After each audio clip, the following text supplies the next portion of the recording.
If Love and Gogi is wrong, I don't want to be right. What would Socrates say to that?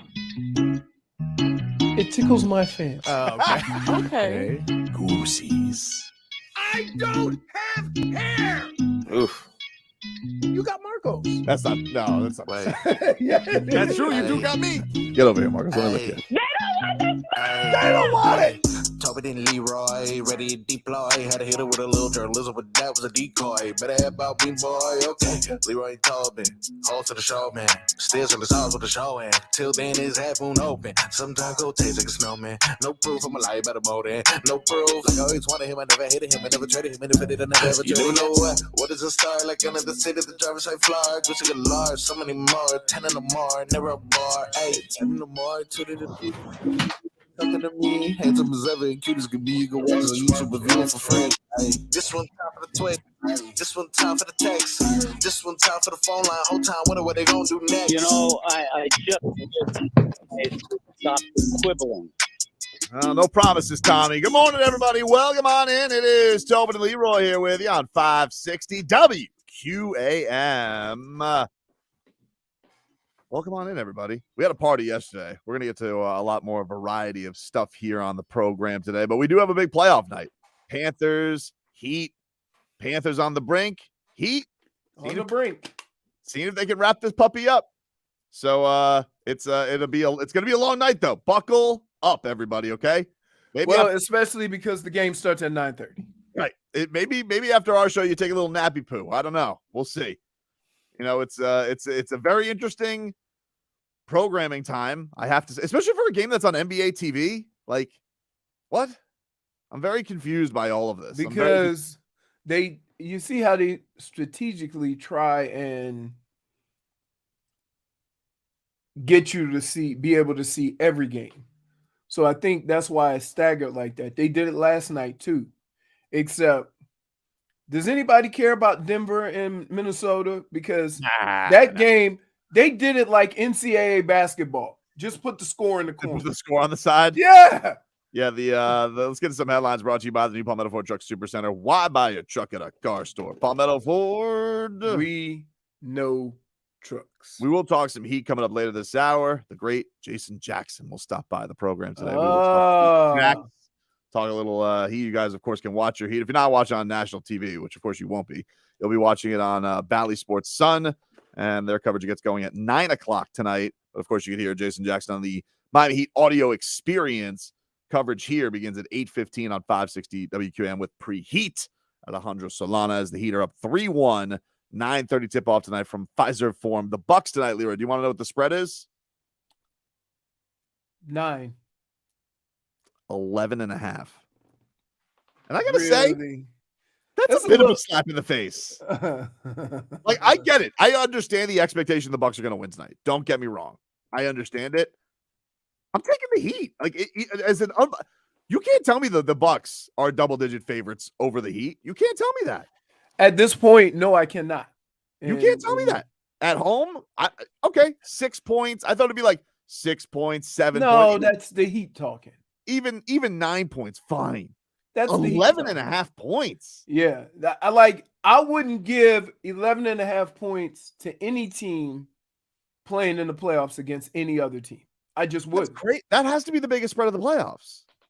No. Right? Maybe was it Denver last night? I don't know what the spread was for that game. There was no. Wait, what about the Suns and the Clippers? Once they found out that Paul George, and that one was pretty high too. That's ridiculous. 11.5 points. With everybody healthy.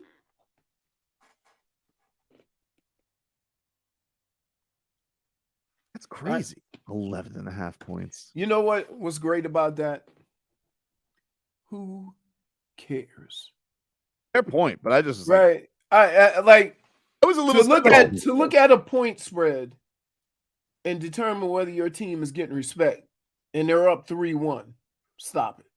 Okay? Yeah. Because here's the other thing.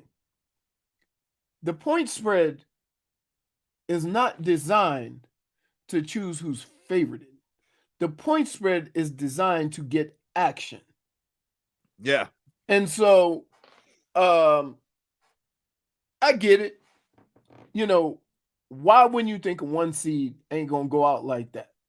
However, if you've been paying attention to the playoffs and to this series, there's one thing that stands out. The Heat are averaging about 120. And you can say everything you want about every other thing that's going on this year with the Heat. Saying the Heat are averaging 120 in a series is the one thing that you would say, I'll believe it when I see it. And Jimmy Butler's averaging like 36 points a game on 63% Right. shooting. Insane. And shooting threes. It's insane. I love it. Just think he'd be 70% if he wasn't shooting threes. Pretty wild. Right. Last night in the playoffs, Atlanta, that was the big shocker last night. Atlanta, big heave by Trae Young. They extend their series with the Boston Celtics. They win 119-117. Ice Trae last night with no DeJounte Murray, who was suspended. Ice Trae with the dagger to extend that series. I got to tell you, everybody's looking at, they all say, oh, Trae ain't going to let this team lose. But I got to tell you, if you're a contender and you got a 10-point lead in the fourth quarter and you need to close the team out because you know the other team is waiting for you, and you don't do it, that might have lasting effects on how this postseason goes. Because I don't know a championship team that don't step on their throat. Tatum stunk up the joint last night. Yep. Stunk up the joint. We'll see what happens when Jaylen Brown leaves them. I'm curious. That's the funny thing about it, is that if I told you right now, you could have Jason Tatum or Jaylen Brown. I got to tell you, when I watch these Celtics play, Jaylen Brown looks the most consistent. I feel like we do. Yeah, I was way more scared of him last year than I was Jason Tatum. Yep. And I feel like we do this every playoffs with them. Every playoff where everybody, crowns Jason Tatum and Jaylen Brown just goes out and gets 30. Yeah. I've never seen a guy be crowned like fringe top 5 quicker than this. Wow. He gets look, he's a good player. Don't get me wrong, but like, God, the amount of respect he gets is baffling. Yeah, it's wild. His cute son. It is. I mean, it's pretty. Son is adorable. Give him, It's pretty funny because for the last 5 years we've been talking about how LeBron is at the end of the road and trying to dismiss, what he can do. Meanwhile, we crowning Jason Tatum, and he might not even be the best scorer on his team. Can I just say though? Wow, you're right. What is it? Flood season for you? It must be. Actually, it is with those floods. There's a lot of frog action going on. I thought you were actually almost gonna have a job. Hey, was it like, were you out there watching puddles like you was at the club? Hey, that's a right there. Legs on that one. It was very annoying though. I wish they would shut up. But all this proved to me, honestly, is that I'm scared of 0 teams in the East. Milwaukee was the only one that I was like, I don't know, they look kind of unstoppable. Now they look very stoppable. Well, yeah, that's the thing that's what I think is funny. Like and again, task at hand. But like if you beat the Bucks, then there's not a team you don't feel like you can beat. Like they were the favorite. That's why I think with the Knicks fan feeling froggy, I find it hilarious. I'm like, wait, you guys think that this is a good thing that you're gonna? I mean, maybe you do because you're not facing Giannis, but like, you think that the Heat are gonna be scared of you? You? Come on. Right. That's the thing that I find funny about it. But again, task at hand. Really, you're kind of dismissing that. I'm not dismissing it. I just think it's funny. I find it adorable from the Knicks fan. Adorable. Because the Heat have to take care of business first. I'm not going to talk about the New York Knicks till the Heat take care of business. But I just find like I have a lot of New York Knicks friends. Guys who went to Barry University came down here. Of course, they come enjoy college down here in this beautiful place. They want to go to college in New York. It's a dump, and it's expensive. Every university is expensive. Now they're back living up there. Surprisingly, they're one of the few New Yorkers who didn't come back down here during the pandemic. But they're all trying to get froggy with it and be like, first of all, you guys, task at hand. and second of all, us, task at hand. But once the task is complete, be careful. That's all I'm saying. Panthers, they're going to try and keep their season alive tonight against the Boston Bruins. Game 5. Who do you want playing goalie? I don't really care. I want Barkov to show up. No, you care. I really don't. It doesn't matter. Like the goalkeeping is not the big thing tonight. The big thing is their Enough captain scoring? going to show up? That's what I want to know. Is he going to show up and act like he gives a rat's ass? I wouldn't go that far. Oh, okay, dude. Like, can I ask you a question? I think this guy can't wait to go to Heat. Are you taking the production of a player to You mean lack of production? Lack of production. Are you taking that as an idea of how much this guy cares about winning or not? I just think he's just that's a bit of a reach. I don't think it is. So if Who he do you cared, think- if he who do you cared, think- they would be winning. I don't know, but do you think who do you think cares more, Tkachuk or Barkov? I just think they play a different game. No. It's a very simple question, Leroy. I think Who they both cares care about winning. Who cares more? You got to be kidding me cares with more? that. Who cares more? Because he's got more productive? No. Because That's he's crazy. fighting goalies at the end of a game. He's losing. No. Wrapping Hold on. tooth and nail. Hold on. Hold on. That Hold goal on. there. So you're saying Mm-hmm. that your level of caring has to do with your level of performance. No, I'm not. I'm not saying that. I just think like maybe they both like. Let's say they both care a lot. Okay, let's say you care because athletes are competitive and but if Right. you had to say which one cares more. You're going by production, though. No, I'm going by obviousness. But they're different types of players. Tkachuk is a different player than Barkov. You're right. So He you're showed going to take his style of play and say he cares more? His style of play is he should be doing the same things, except So- that he so actually let me gives a get this rat's straight. ass. He doesn't So- just sit here because Tkachuk actually came down here and he's like, I want to be the face of the franchise. I want to live down here. Barkov got drafted here and he's had a very cozy life. No pressure. He's just had to look at me. I'm Barkov.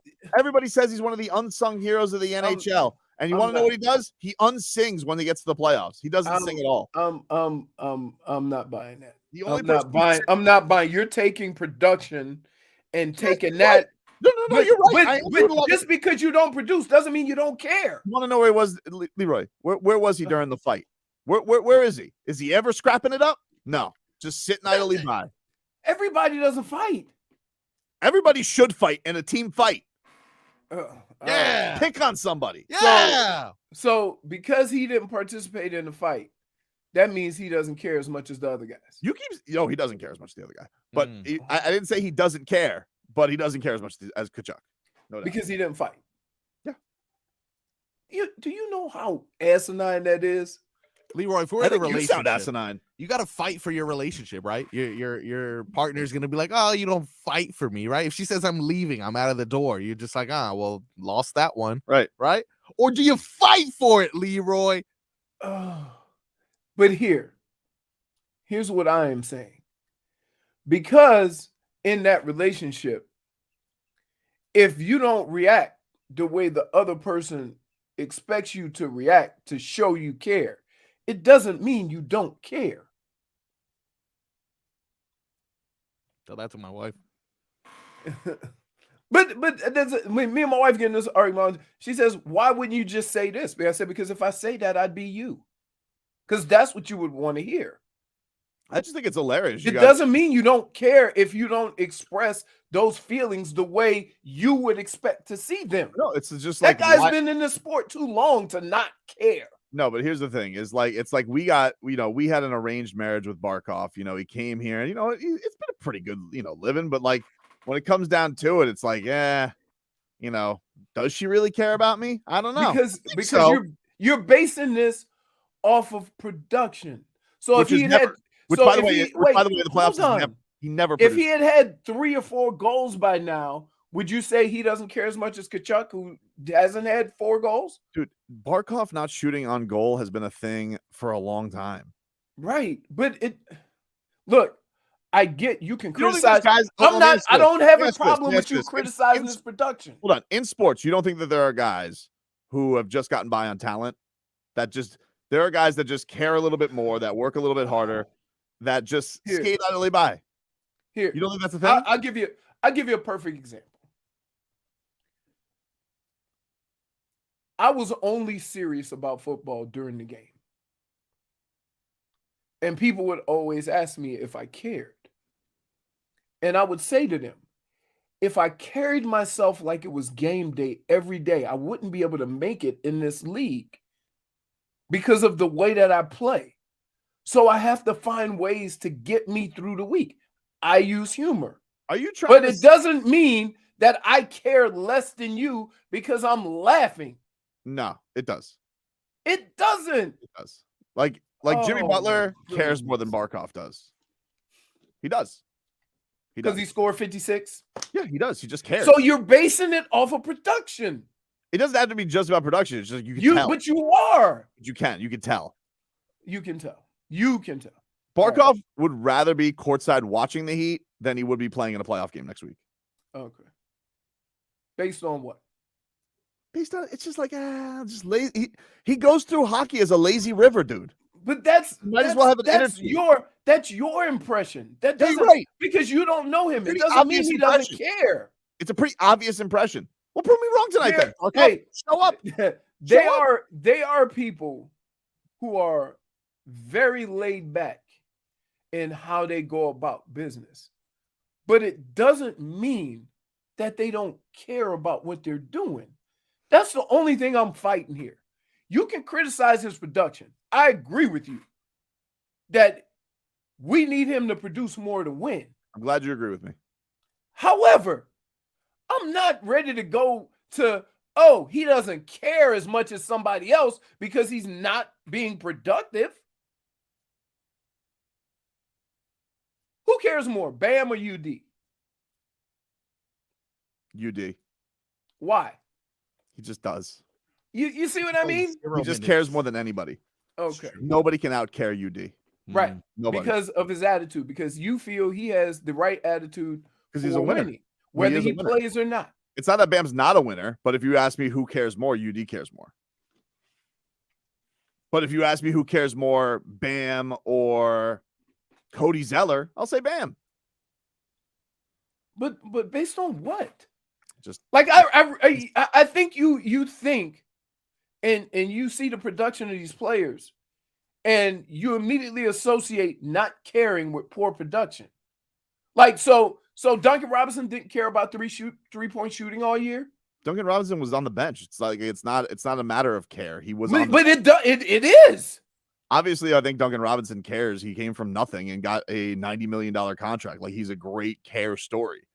I think Duncan Robinson cares a lot. Right.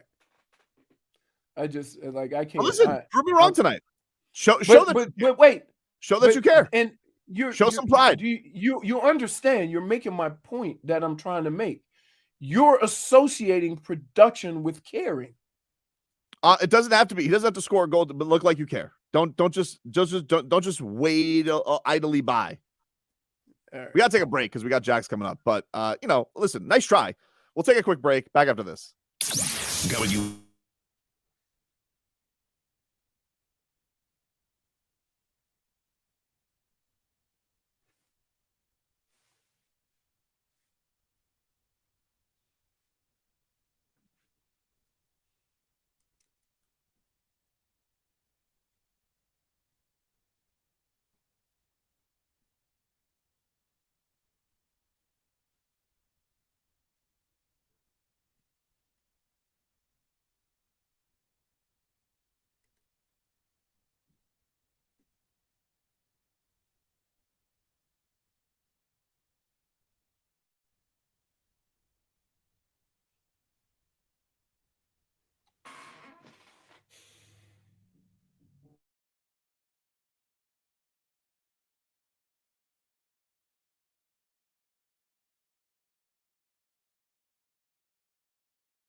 All right, welcome back, everybody. Tobin and Leroy here with you on 560 WQAM.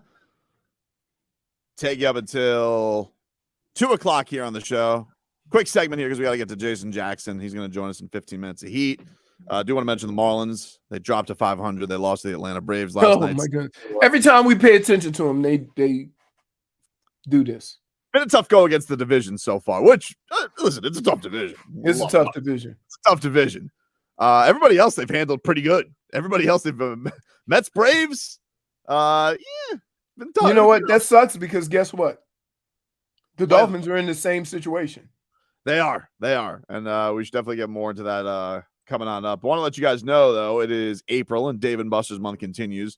We've got a chance to win a $250 gift card from Dave & Buster's to watch the NBA and NHL playoffs and more. Go to WQAM.com and enter on the contest page. If you win, you can go to Dave & Buster's with your gift card and have a party all on us and Dave & Buster's. Eat, drink, play, watch sports at Dave & Buster's in Hollywood. Heat taking on the Bucks tonight at 9:30. Pregame gets going at 8:15. Alejandro Solana with preheat. Panthers, I want to let you guys know, that game 5 tonight against the Boston Bruins is at 7 o'clock. That game is going to air on AM 790. So if you guys are looking for it, Panthers tonight, AM 790. That's where you guys go. I believe coverage there is going to start at 6 o'clock. Kevin Rogers, Doug Plagans will get you set for all the action from TD Garden. Heat and Bucks, game 5 tonight, 9:30. Pregame is at 8:15.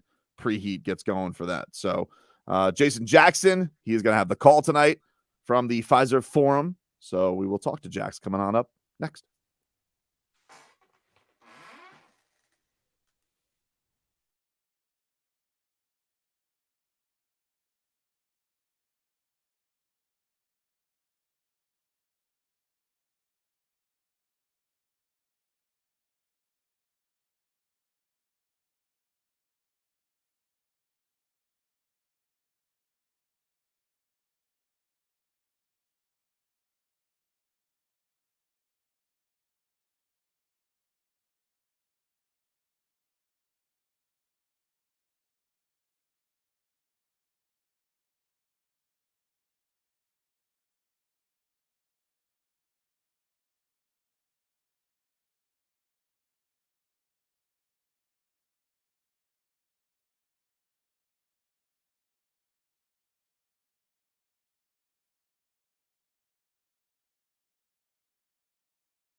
get to it, man. Big one tonight. Game 5. Heat and Bucks from Milwaukee. You, of course, can listen to that game here tonight on 560 WQAM. 9:30 tip on the Miami Heat audio experience. And, of course, you can listen to Preheat. Alejandro Solana gets you going. Tommy Tigg, Amy Audibert, the whole crew. They have your call tonight. Let's go, though, out to the Toyota of Hollywood guest line. Show over 1,500 toys indoors and one of America's largest showrooms at Toyota of Hollywood on 441 between Hollywood and Sheridan. If you're not listening, you'll be watching on Bally Sports Sun. 9:30 is where you guys can watch all of your local Heat calls, which I know everybody loves hearing. And you can also, of course, watch Jason Jackson's pre-post coverage there and listen to Eric Reed, John Crotty on the call. The Jack Show joining us now from Milwaukee. Jax, how are you, There man? he is. Fine. Jax, Feeling historical, man. Feeling Jax, historical. I am Yes, a Taurus also. sir. You know, I should have known. I'm 5'12", 1972. I was born at 2:12 in the afternoon. I tell people all the time, I wasn't born at night or last night. I was born in the afternoon. I could see some things. You remember when you were born. I'm just glad to be here, baby. Oh, listen, man. I mean, you did some things with your melon that most people shouldn't do. You know what I mean? Yeah. You, Yeah. 75 car wrecks on Sunday Yeah. plus practice. I mean, Jax, you've Worrying been about with this that stuff. team. You've been with this team all year. mhm. And you followed them and the ups and downs and the frustrations and whatever. What are we seeing now? What has led us to believe that this was even possible? We know Jimmy could turn it up, but Right. look at the everybody else. Dunks, Caleb Martin, everybody else is pitching in even without Tyler. Where is this coming from?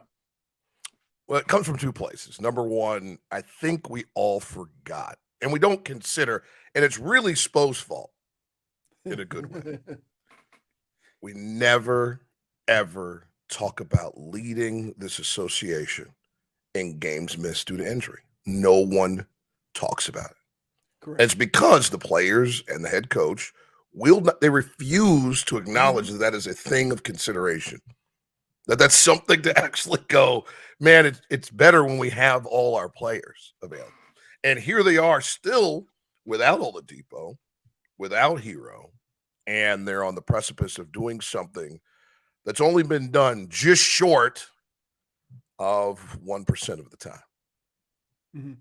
Like between 99 and 100% of the time, somewhere between those numbers, Right. one seeds advance in these now 76 NBA playoffs. And that's what's really starting to weigh, Leroy, on me today, is the responsibility of making sure there is a proper audio documentation, hopefully, in this first elimination game. We montaged it like crazy yesterday, Jackson. I mean, yesterday was just a Jimmy Butler celebration, and it was great hearing your calls. How'd I do? No, and I want Pretty you good, guys really man. to break this down because I made a decision at the beginning of the 13-0 run. I'm gonna take you guys all the way in. I'm bringing you all the way in. We go to break, and there's 5:57, I think, left in the game.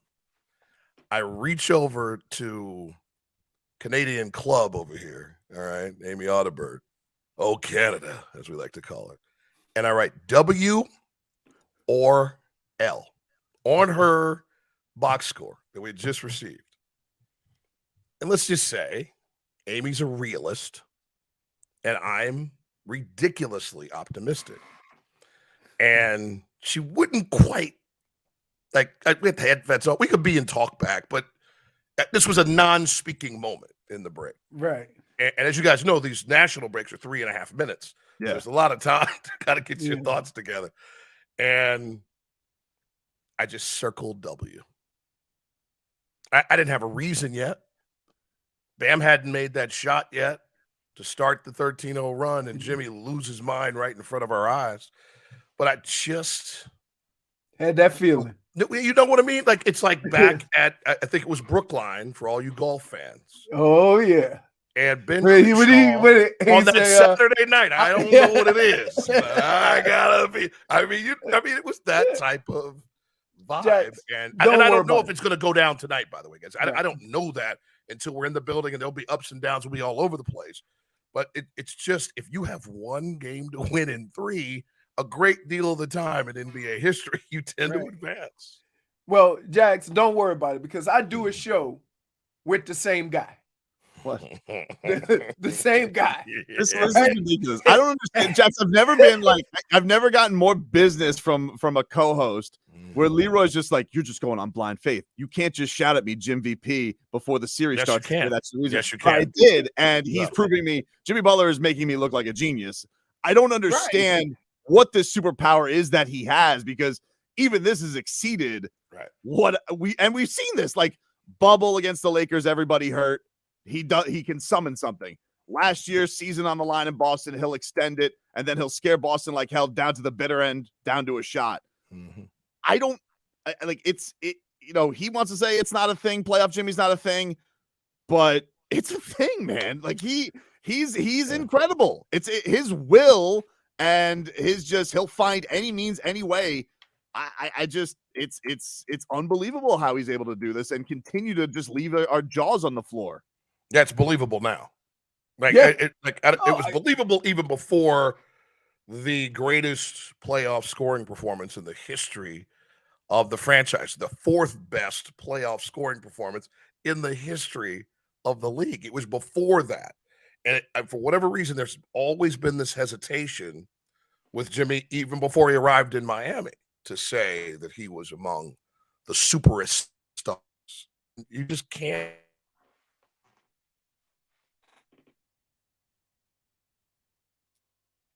See if that hotel Wi-Fi gathers. Then let's shift it. He just played one of the. I really want to know what he's saying. I do too. You want to get him on the phone? That's all they do. That was his stat line. Jax, you broke up there. We didn't hear any of your brilliance. Are you back? That's terrible. Am I there with you now? Now it seems like you're here. Yeah. Can you recapture that? Yeah, no, I was saying, just kind of in a nutshell, so you can get to an awesome question I know that's coming next, is that he not only does it, like, it's this unwillingness to put the superstar stamp on him, and that's silly. Let that happen, number one. And then number two, let it wash over you that man just had a stat line that people who dunk only for a living have. Right. You know what's amazing to me, Jax, is he scored 56. That defense is not a scrub. We ain't talking about Western Conference wide open basketball. We talking about Giannis, who won the DPOY. We're talking about Lopez, who was a runner-up this year, Chris Middleton, and Drew Holiday. And he torched them. I mean, if anything, you got to give him credit for being able to do that to that team. Well, we go back and look at that 13-0 run like we'll do on Heat Live tonight at 9 o'clock. Feel free to join yours truly, Amy Adalbert, Eric, and John, as we work from the wood, as I like to say, at 5 Serve Forum. We're going to look inside that run. And the thing that I asked Amy to do when we were on Heat Force 1 last night, or yesterday afternoon, was I want you to dive in on the attempts to double Jimmy. How many times did he attempt it? And in those attempts, I think it was like only 8 or 9. And what did he do then? I don't have the data, but I think you're right. I think your analysis is correct. So look, he caught it out his periphery. He was gone. Gone or elevating for a 2 and knocking it down. And here's the thing. Please tell me one of those mid-ranges that touched a whole lot of rim or glass, or it was a lot of just net ripping going on. Some twine tickling, as we like to say on occasion. Jax, if I had to give you one player on the Heat team who probably needs to be more supportive in their role, it would be Bam, right? It would definitely be Bam. More, I would say Max. More. Max? If I get standard Max, right? If I can get just a carafe full of that Struce juice, then what Bam is dealing with a mountain in front of him, is is just trying to survive and find ways to impact everything. Do some scoring, do some rebounding, defend his ass off. And if that happens in that 15 to 20 point realm, if it's closer to double digit rebounds, I'm fine with Bam. If Jimmy's going to be off the charts, it now just comes down to, can I get that standard element while I'm getting Duncan, right? Who's just been, right. Mm-hmm. I mean, the Duncan of old and then better. I mean, what has he made? Hold on, I just had that stat. I apologize if I crack up your screen by looking at another screen, but 13 for 17. Okay, more, please. Just give it to us. He's been amazing, and especially as he's been able to do. Wasn't getting the regular playing time, and now it's crazy that the blowout, it was a benefit for him to kind of just get going, in that fourth quarter where he got to just get some up, and it paid off. He kind of just got to get his swagger back a little bit. But from a Bam perspective, Jax, do you feel like, because Leroy, I'm a huge Bam fan. It's kind of impossible not to like the guy and everything he does bring. But you know what the social media is, and everybody, will yell at you about a player. Do you feel like this is the most pressure he has faced from a Heat fan base just because of how much he has to take on with Brook Lopez and getting that shot to fall a lot like it did, in the first half of game one, second half of game one? I think people just don't care what he has to do, just do it, right? Like Bam created this dynamic where he is going to score, he is going to assist, he is going to rebound, and again, be a dynamic defender on anybody who touches the floor. And then we forget that that's hard. We forget that immediately. And that Bam is 6'9", and Brook Lopez, while 10 years older, is still over 7 feet tall and highly skilled. Like, that's not somebody over there that's just going, sure, Bam, whatever you like. And now he's doing it, by the way, from the perimeter because Giannis is back. Right. And so it's now it's almost okay, I've been doing it this one way for 2.5 games. Now I'm going to change everything, and I've got to be mindful to still be in here, which is what's genius about having Kevin Love in the first five, is that Bam can still find somebody, in the interior, maintain some paint presence so he can go up and, not allow for another opportunity via an offensive rebound for the Bucks. That doesn't eliminate the fact that you do have to have some more production, and it's not going to be easy, and it's not going to catch it as deep. But I tell you what, man, if Brook starts all that sagging again, boy, you better put an eyeball on the floor. Just shoot it out, like no hesitation. And I'm sure that's the message he's getting, like no hesitation or drive and try to rip somebody's neck off. Right. I always wish that they would kind of isolate Bam and give him some room with Brook Lopez and make Lopez move his feet. But you're right in that once they get into that situation where Bam has the ball outside, Brook immediately backs up. He don't want to get taken off the dribble. So Bam has been hesitant shooting that little. I mean, we've loved the fact that he shoots that thing from the foul line right there. He's been hesitant. Right. Yeah. No, just catching fire. Right. Leroy. And that's it. And because here's the thing tonight. Let's just go ahead and let's go ahead and storyboard this, right? The place is going to be on fire.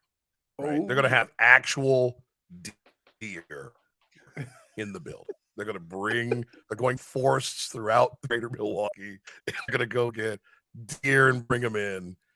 And it's going to be a zoo. It's going to be nuts, right? Because desperation from the team is historical. This isn't just another thing. This isn't the conference semifinals. It's the first round. And they don't want to be on that board. Right. There's only 5 other number ones ever that are in the position that they're in now. And they ended up having to throw up a peace sign. So the fervor and the push, I really feel if the Heat can just roll with it. First of all, if the Heat come out and throw the first haymaker and it's Bud strolling out there to throw the timeout up first, I mean, everybody gonna be nervous. They're gonna be shook. The game isn't over, right? The game is not over, but the confidence swell, and you're not so moved by all the cheese whiz coming down from the stands.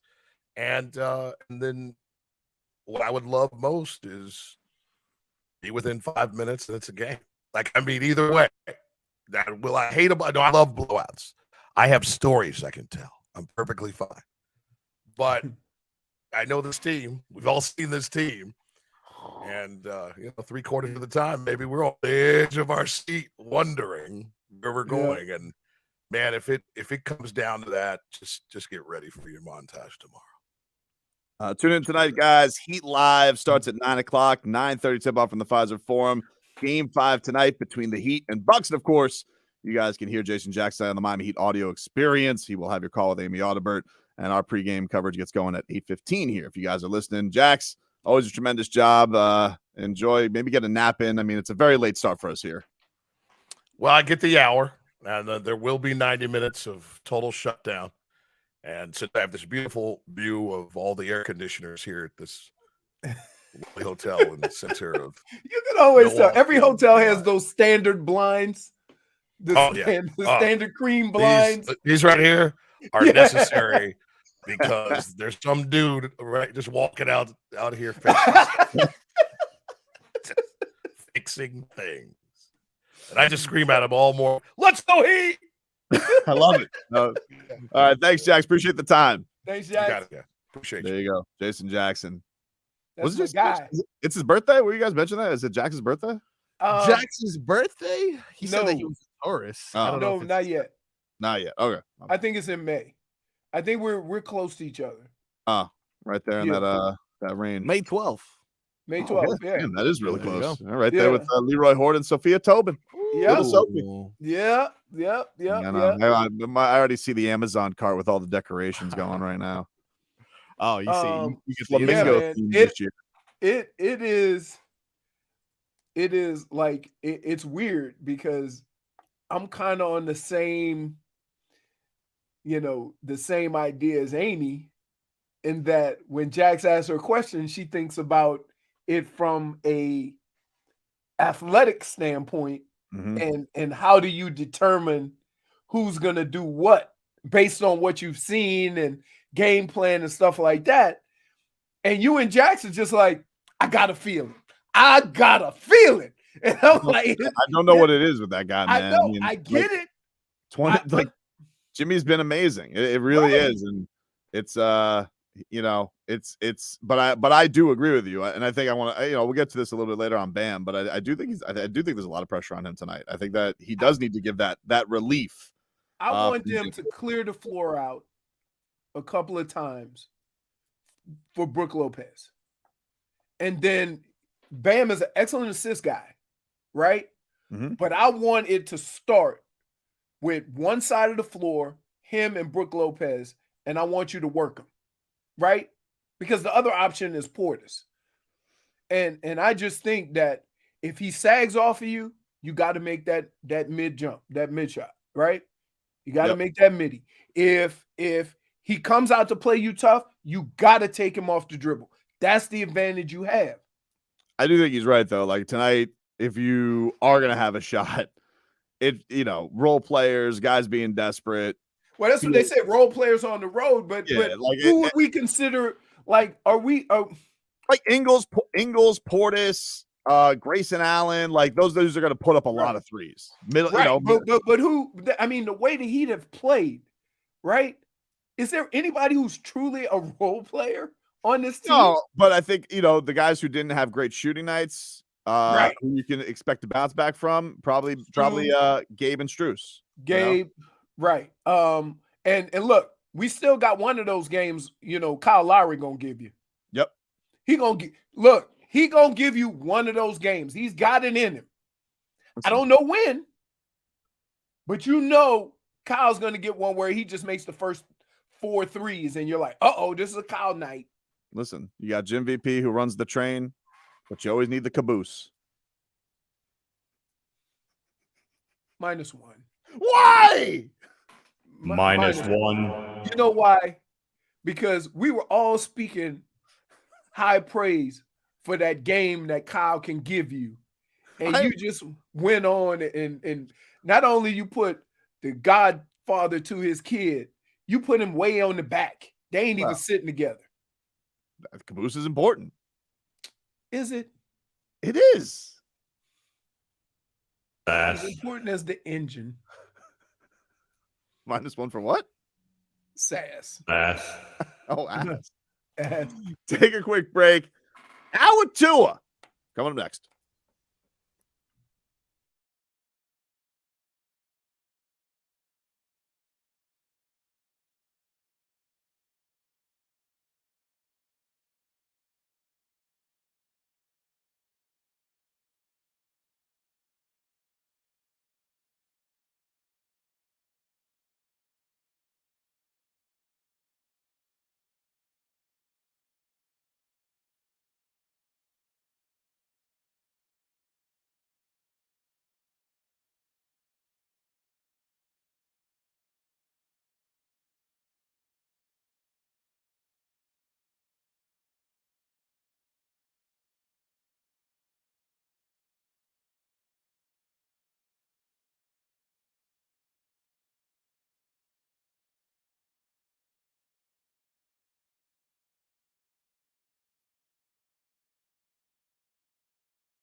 It's our Tua Tagovailoa. Not Tua Tagovailoa. A for effort. Dolphins quarterback. Tua. It's our Tua. It's our Tua. Tua. Tua. Prison can go to hell. Dolphins quarterback. Daddy loves you guys. Our Tua with Tobin and Leroy. Check the history of food. Hour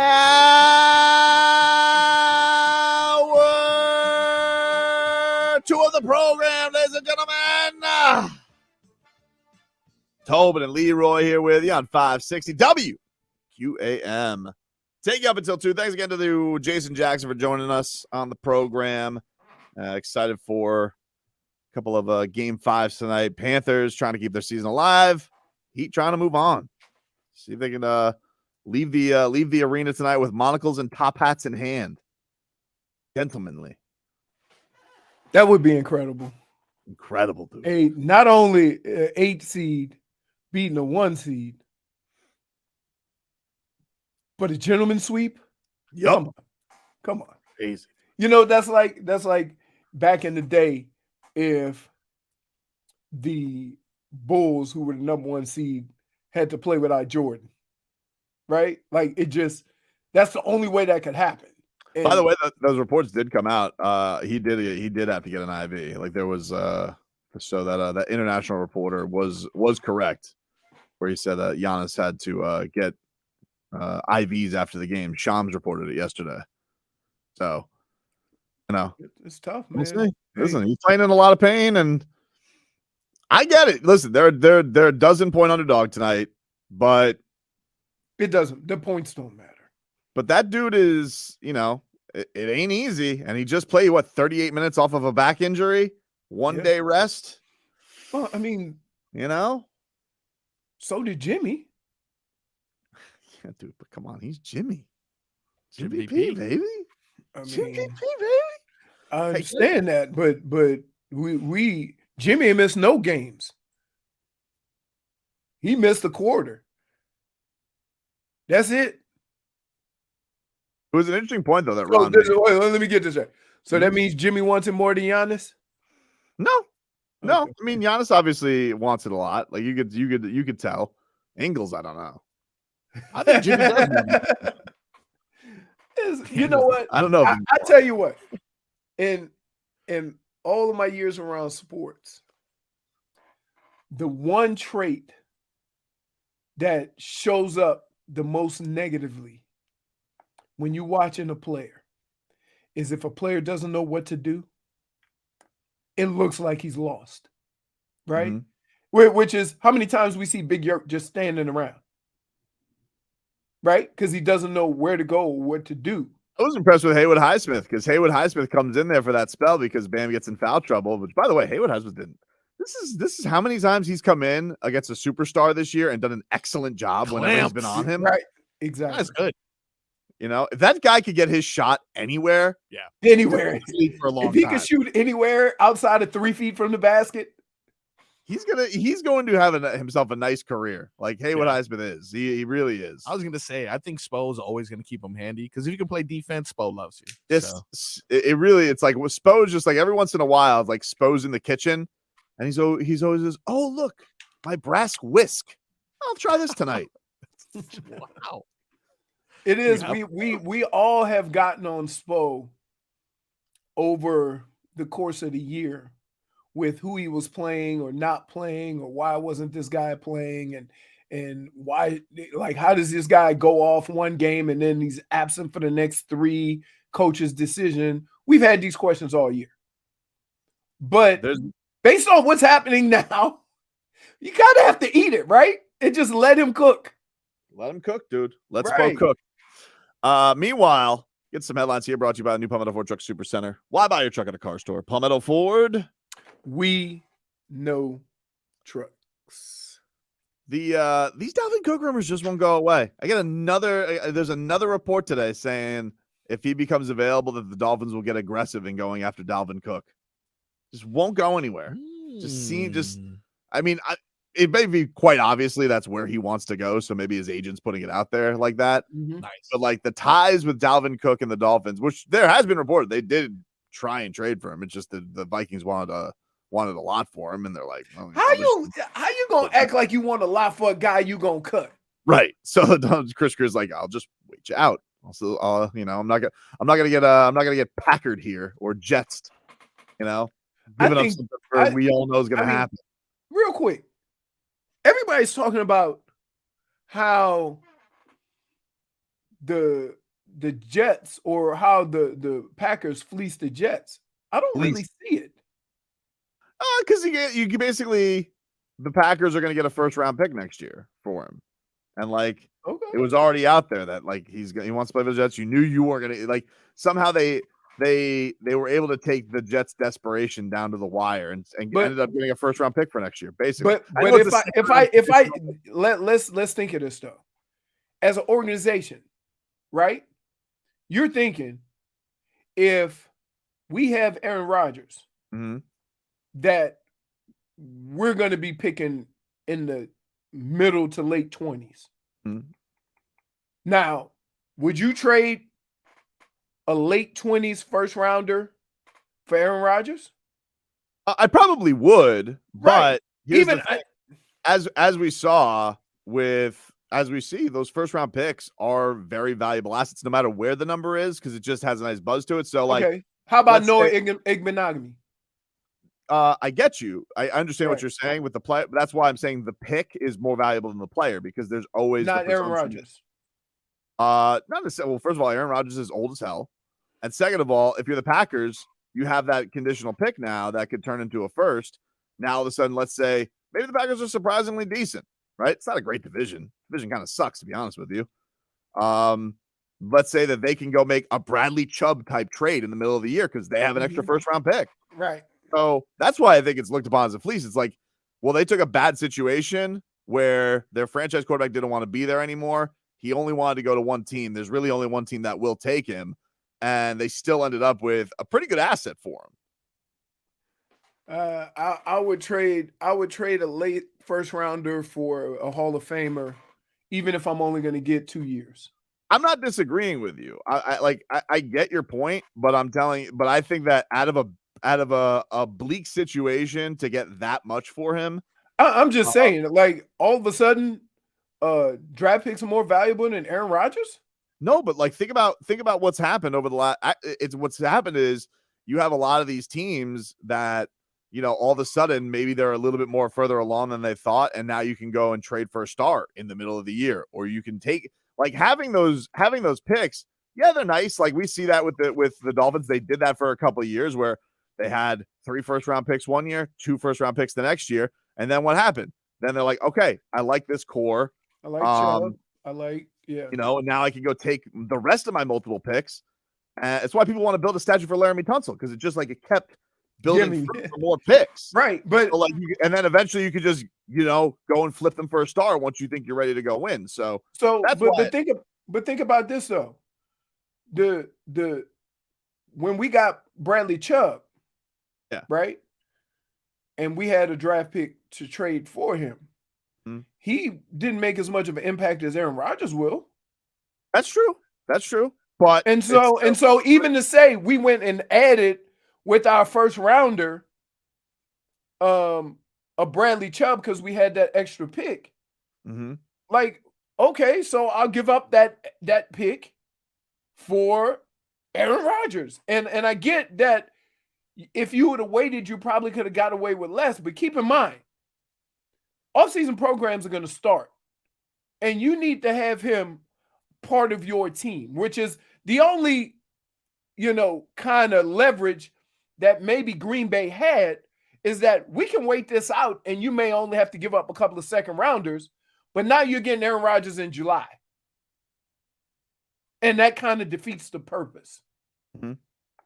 So, I'm not. Look, the Jets had to do it. I mean, they had to. where they've been, they just blew us a number 2 overall pick quarterback. Like, they had to do it. I get it. I'm just saying, like, well, how did they allow the Packers to put them in a position where they had to give up that for him? You know, I don't know. I felt like they were, while they had to get him, I didn't think that they would get foisted into, yeah, but we know you're this desperate for him. Like, the Packers were going to hold on to him. I got you. Sometimes, I think that you go head on and make the deal because the things that you arguing about aren't substantial enough to not make the deal. So if you're giving up a first-round pick next year, a conditional first-round pick next year. And I keep saying first-round pick. I know it's a second-round pick conditional, but it's going to be it's going to be a first-round pick. Aaron Rodgers just decides to do ayahuasca by week 4, which is a bigger problem for the Jets.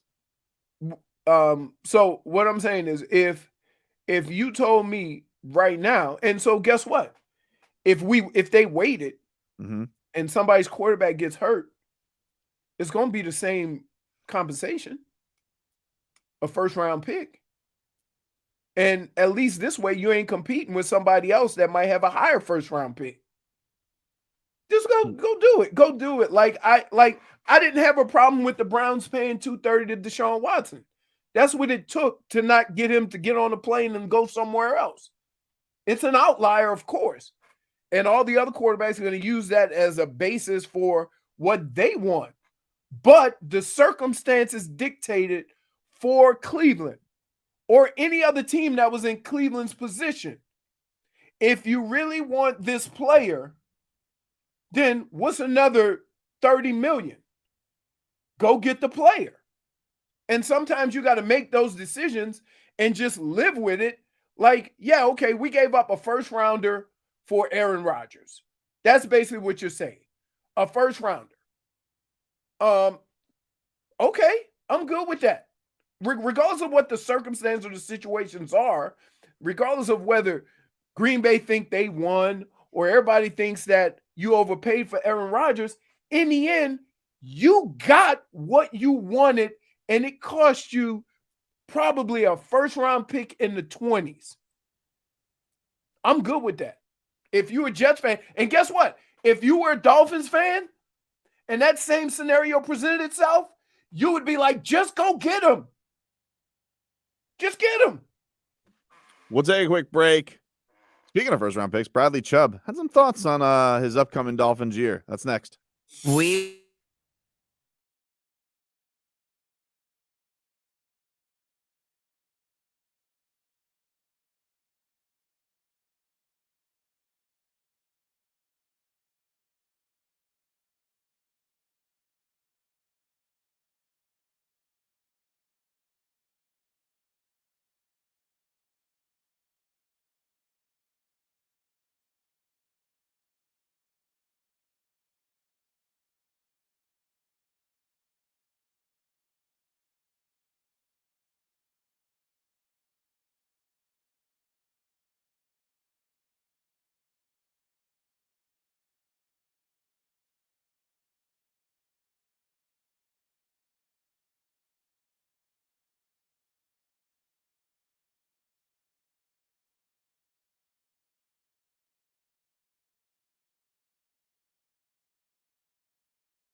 Florida sports.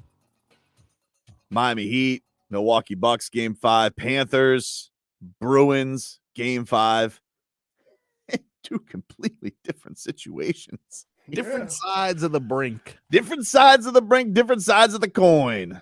Different things going on there. So you got that. You got the NFL draft tomorrow. Dolphins don't have a first-round pick. So there's no draft tomorrow. Tom Brady, dude. Still hasn't answered for his crimes. Still hasn't answered for his crimes. Bradley Chubb, though, another one of the first-round picks that they spent. He spoke yesterday to the media. You want to hear what he learned from his first year in Miami, Leroy? What did he learn? This is important. Very important. This was Bradley Chubb yesterday to the media. I'm gonna answer the city question first, man. Just the traffic, bro. Traffic everywhere you go. Everything takes 25 plus minutes. So learning when to leave and kind of fixing my schedule around.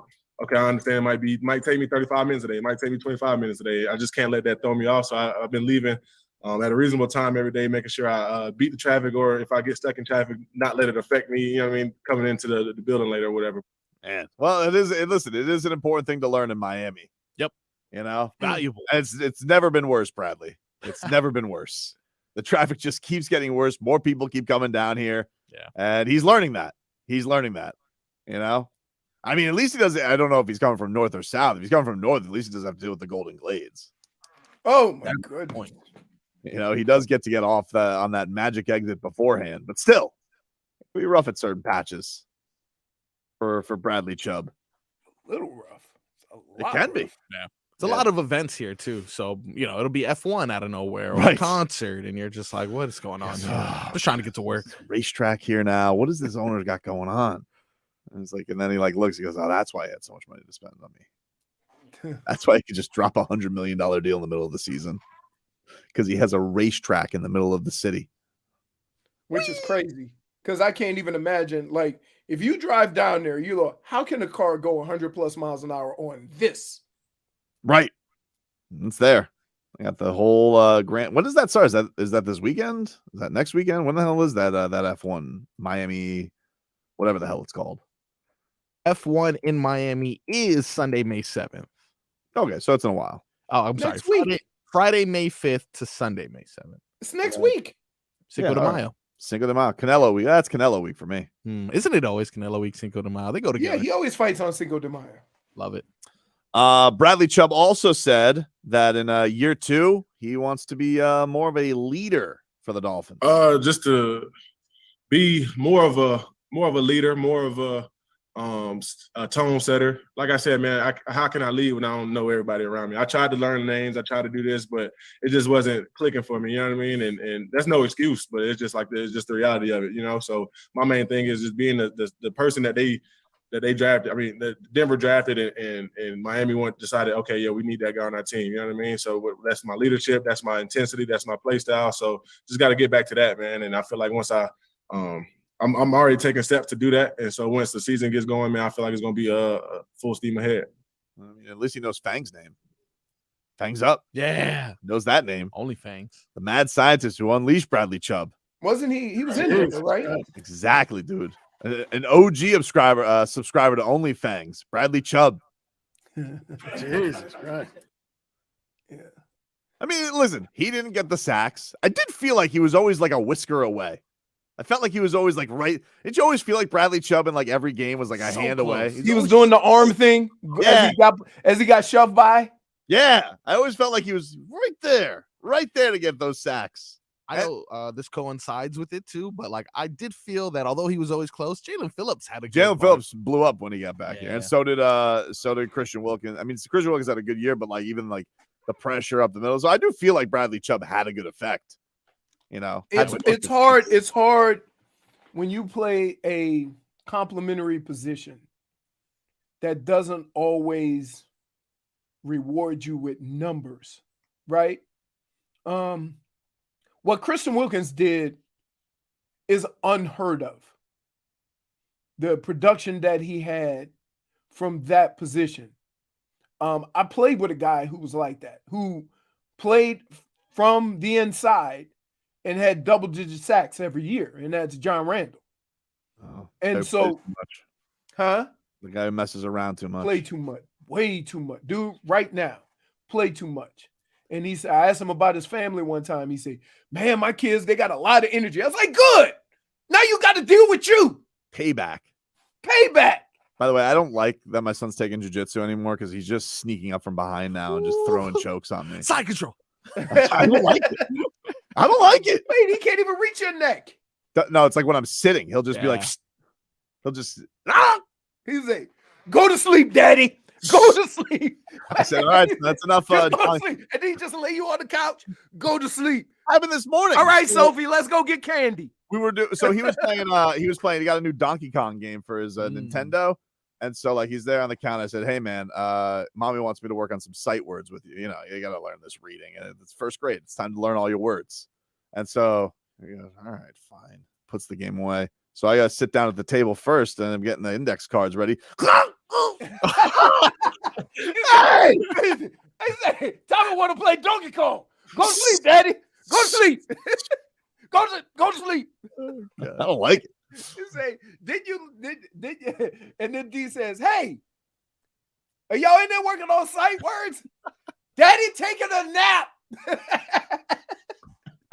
What the hell is wrong? You know what? I picture you as a kid like that.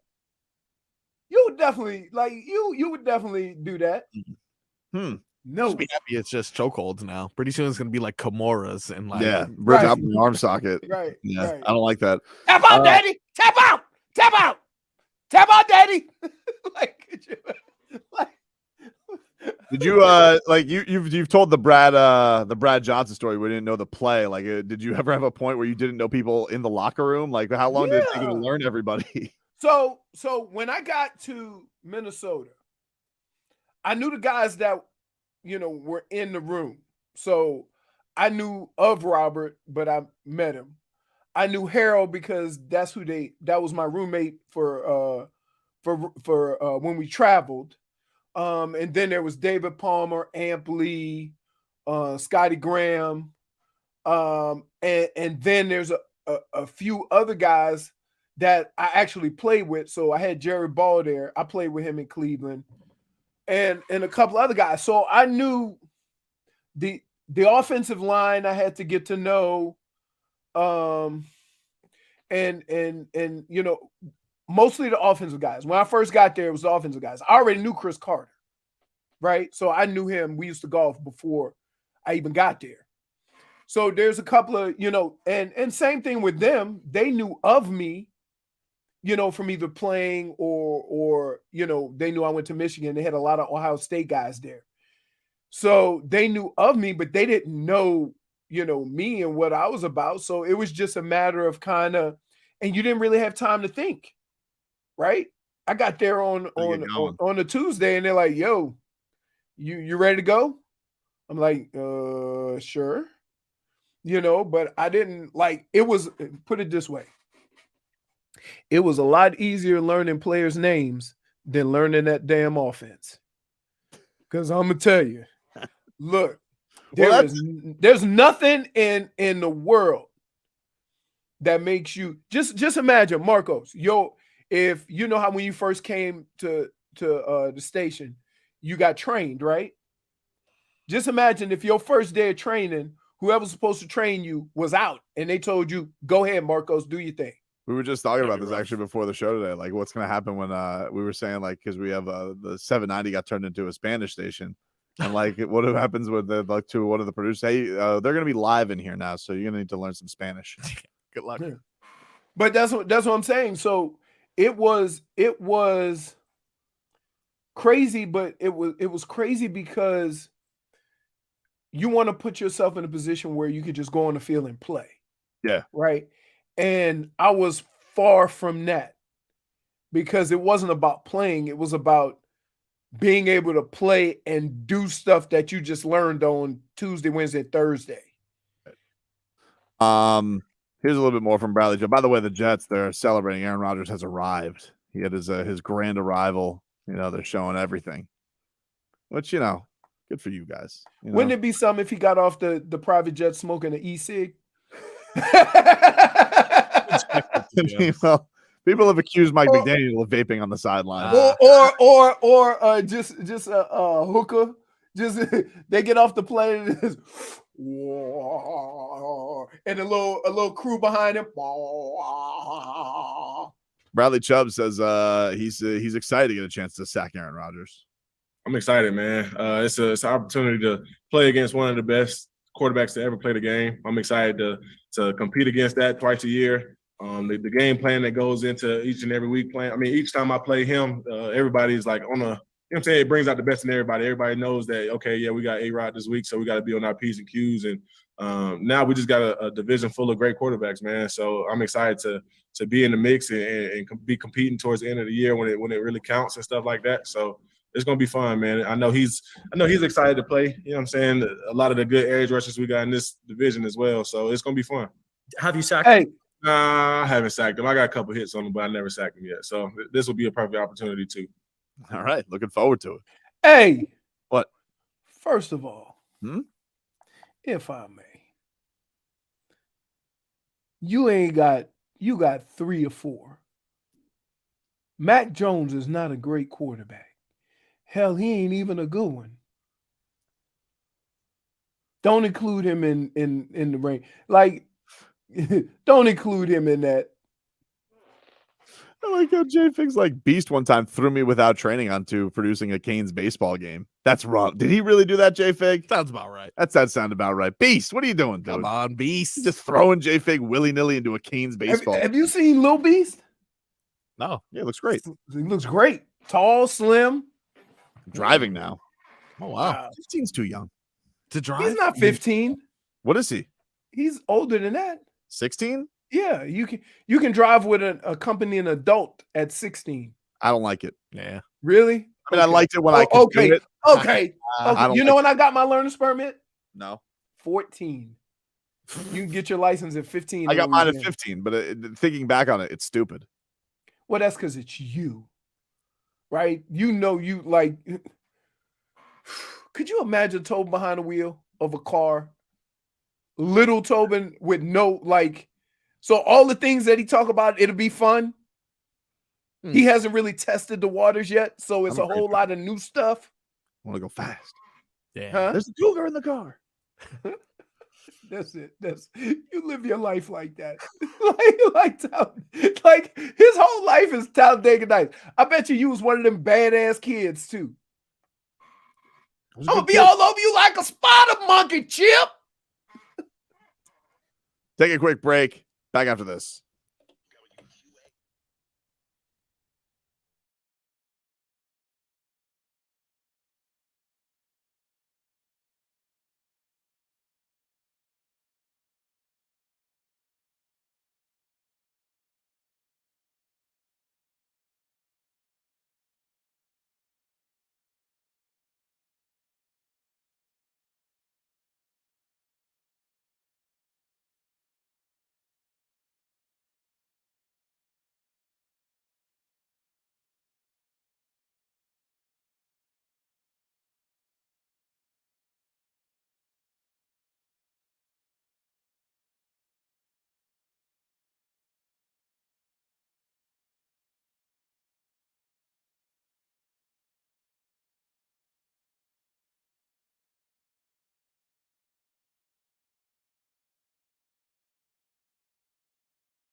Welcome back, ladies and gentlemen. Tobin and Leroy here with you, taking you up until 2 o'clock here on the program. We got Rats Off a Ship coming up next hour. Thanks to Jason Jackson for joining us earlier on the program. If you guys missed any of that, you guys can go back on the Tobin and Leroy podcast or watch us on Miami 560 WQAM on YouTube or Twitch. And go check that on out, everybody.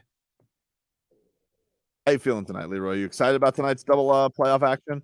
I am. And as the playoffs go, so does my mindset towards each various team. I always felt that the Panthers were in a better spot. I would like to say I was wrong. Yeah, it's not your fault, dude. It's Barkov's. It's not Barkov. Like, all right. Like, I just don't like associating poor play with caring, right? Just because a guy is successful doesn't mean he wants it more. All right, That's a fan or journalist thing because it makes a good story. Fine, I take it back. He cares a lot, but he still stinks up the joint. That's a difference. I agree with you there. He needs to do better. I've never disputed that. But I will say this, you fraud. For somebody who had a whole bunch of comments about the goalie, now that your boy stunk it up, and I ask you, he did stink it up, who you want to play goalie, you sure as hell went to Barkov. You still didn't answer my question. I'll go with Bob tonight. Really? Yeah. You're gonna go back to Bob after you changed the goalie that's done nothing wrong? Bob had some stinkers, but Alex Lyon had some stinkers in the game before that too. And I feel like in a situation like this, I feel like I almost feel like it would be wrong to put it on Alex Lyon at this point because it's not just the goaltending. Everybody's been playing badly. At least with Bob, you're going down with a vet on the road. I don't feel like he's going to be shook by that. I feel like Alex Lyon can be in a position where I feel like you could really rattle the kid in a situation like that. Here's what I need. Even though he's not a kid, he's old. Here's what I need. I need the goalie not to give up 6 damn goals. That would be nice. So, who you have a better feeling of not doing that? I think in this situation, I'd rather play Bob. Oh my goodness, you are. There is. But you just want to put it on me. This is nothing that man has done that would lead you to believe he ain't gonna give up 5 goals. I mean, pre-Tobin interview, he was doing great. So, what are you trying to say? I don't know. I'm gonna tell you what you're trying to say. What I'm saying is, I'm gonna go tell you what you're trying to say. You're finally admitting to I jinxed him. I put the old yee on him. Go ahead, it's okay. Go ahead, you can say it. You can say it. We already know that you are the mush. If I mushed Bob, I apologize. Too late. But I would down like 3-1. I would like to say he was playing at the time I interviewed him historically and statistically some of his best hockey ever, like better than his career numbers. So, and then after you interviewed him, it was also bound to come down to earth, was it not? Then after you interviewed him, off. Okay, so like from a person who's not very smart, if I were to combine and say, okay, when did this all switch? The one constant is you. You mush. Leave the athletes alone. It's not fair. I don't do like it. Look, it's not fair that all of my karma gets related to Bob. That's not fair. We interviewed Gilbert Burns before every fight. Guy hasn't stopped winning. Oh my goodness, that's right. But it's different in the fight game. In the fight game, when we interview people, it ends up working out. Marcos. Yes, sir. Leroy, he wants Paul Maurice to mix it up. Oh, and go back to Lion. I'm familiar with that. Well, tell us how. Ooh.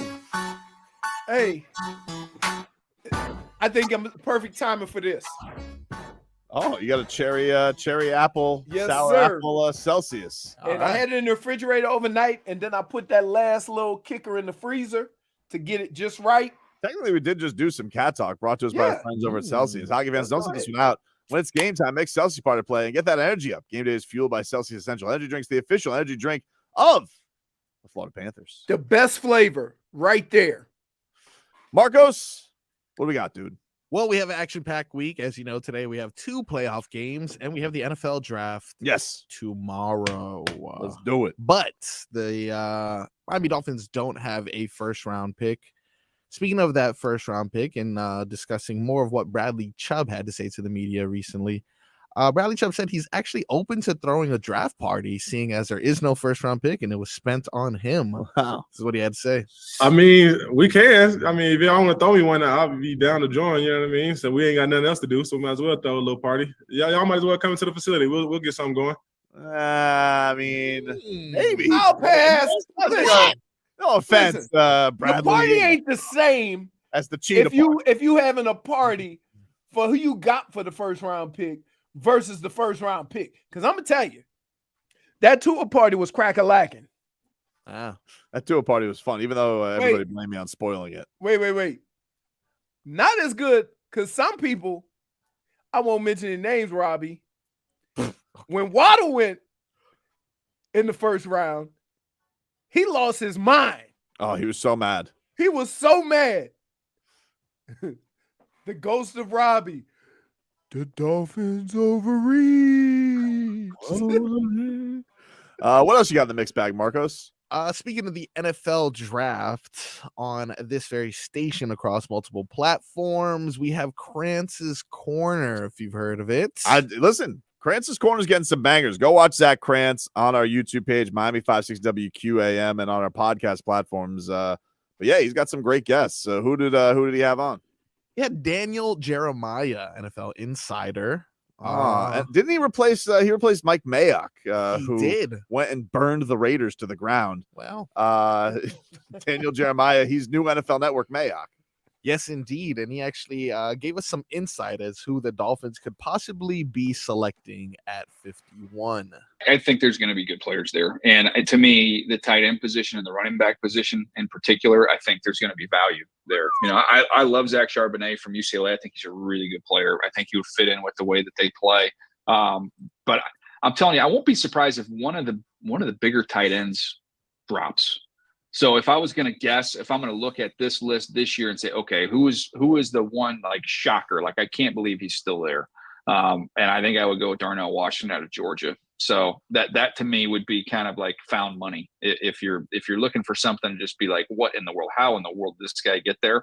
That to me could be kind of one of those surprises.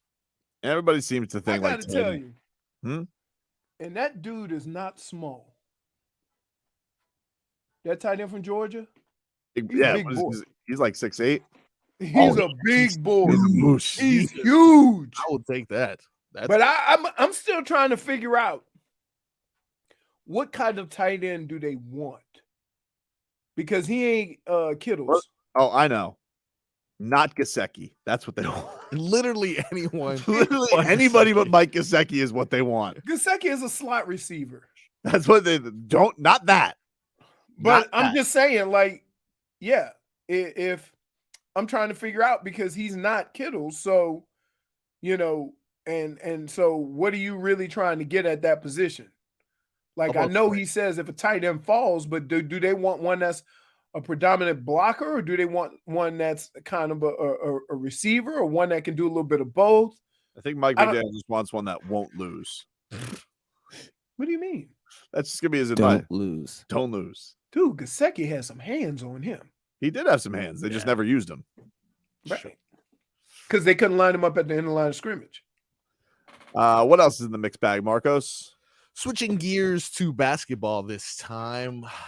In addition to the Miami Heat, who I am rooting for vigorously, I'm also hoping the Kings light the beam every opportunity they get against these Warriors. You know, it'd be nice to have Clay out of the playoffs. He's just ruining things. Anyway, this is Draymond Green, who had a few words discussing how he's officiated and his opinion that when they were making rules to contain Draymond, that means that the Warriors are winning. I'll continue to play the game how I play the game, operate how I operate, be exactly who I am, because that leads to winning. If I was losing, they wouldn't be creating Draymond rules. So as long as they're creating Draymond rules, that means we're winning. and that's great. They can create as many Draymond rules as they want. That's beautiful, but it doesn't change Draymond. So, this what. Hold on.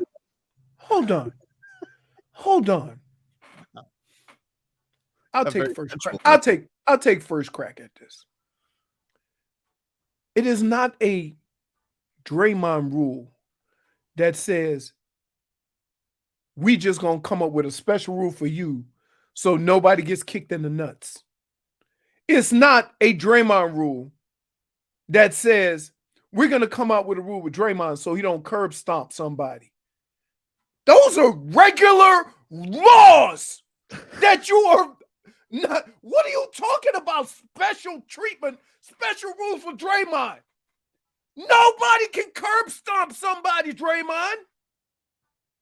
Nobody can kick somebody in the nuts. The two things you have been suspended for, those are not Draymond rules. Those are life rules. I don't like how he said his name there at the end. Yeah. You can't be that delusional. To say they came up with a rule. Like he turned around and say, now we can't stomp on people. Draymond made his own flagrant fouls. It was like the reaction J-Fig had to Goff. Right. You know? Like, okay. Like, what are we doing? I do feel like when Draymond They wants to fall get for that. going, he Y'all just wants fall for flagrant that. fouls. Yep. Y'all fall for that Draymond rules? No, not at all. I mean, if he did not Draymond get rules- suspended. He didn't get suspended for special rules to Draymond. He got suspended for rules of life. We know. By the way, also we know you're not going to stop. Nobody gets more technical fouls than you. Yeah. Right. Like, we know. Well, I'm not going to stop being me because look, it has led to winning, but it also has led to losing. on the highest stage. It also has led to everybody on the sideline of the Warriors bench shaking their head. What are you doing, Draymond? Like, I'm going to be really mad if Bam got kicked out of the game today for kicking Giannis in the balls, and that cost them the series. You know, like that would make me furious with him for sure. Like, wow. And I don't know, like, why does he always look like he's talking aggressively to anybody? Right? Does seem that way. Right. Even when he's saying normal things. Right. Anything else in the mixed bag? I know we're a little light on time here. We do. I got a quick 10-second one Okay. here. This is Trae Young saying he didn't feel more pressure without Murray there, which means one of them was out of here in the offseason, if you ask I think me. he liked it. I don't feel like there was any pressure on me. I got to come out here and be better. Obviously, we didn't have him, so we all got to step our game up another level. Not just me, we all did tonight. And I credit my teammates. It was a total team win. Although, I got to tell you, old Ice Tray, hey, that took some stones. He didn't even try to get near the 3-point line. He was like, "Yo, I'm short. I'm just gonna shoot it from here." Trae Young has the highest floor ceiling of cool, not cool, as far as like when he's good. The Ice Tray thing is awesome. When he's bad, he can look awful because he looks like a garden gnome getting just swallowed up. Isn't that crazy though? And sometimes he gets to the rim. He's creative off the glass. Sometimes he's shooting threes from wherever he wants. Not when Gabe Vincent's around, though. He sees 'Cause Gabe Vincent coming. They're the same height. When he sees Gabe So it Vincent, bothers him. It's the same height. That's why Shaq used to say it was easy to play against Yao Ming because they were both tall.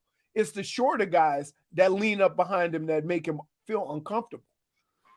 we'll take a quick break. Get to your headlines, get you caught up, and I want to dive back into this Heat Bucks game tonight. A big one. Back after this.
Welcome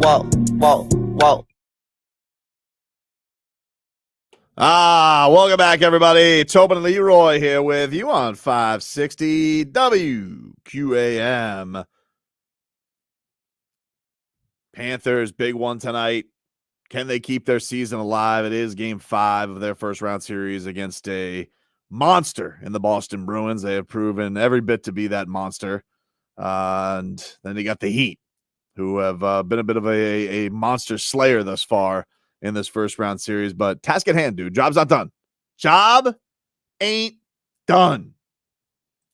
It's very mature of you. Dude, that's what I've been saying, though. Like, everybody sits here and they think that I'm just some ass clown who just says things on the radio.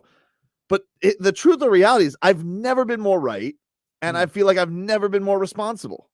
You are streaking at the moment. I think you've predicted the last four games, if I'm not mistaken. I have been spot on this series. Yeah. I have not missed. Yeah, even the play-in. I got to be honest with you.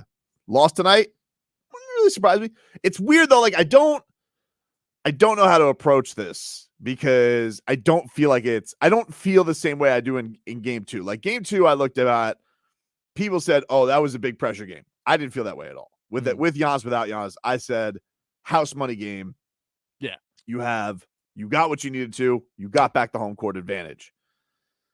This feels a little different because you could close it out. You could wrap this puppy up, which is always an advantage. I mean, like, if you could end a series early, and I do think that there are some things we're not taking into account with the Milwaukee Bucks. One of them being, I don't know how healthy Giannis is. I don't know how good he's doing.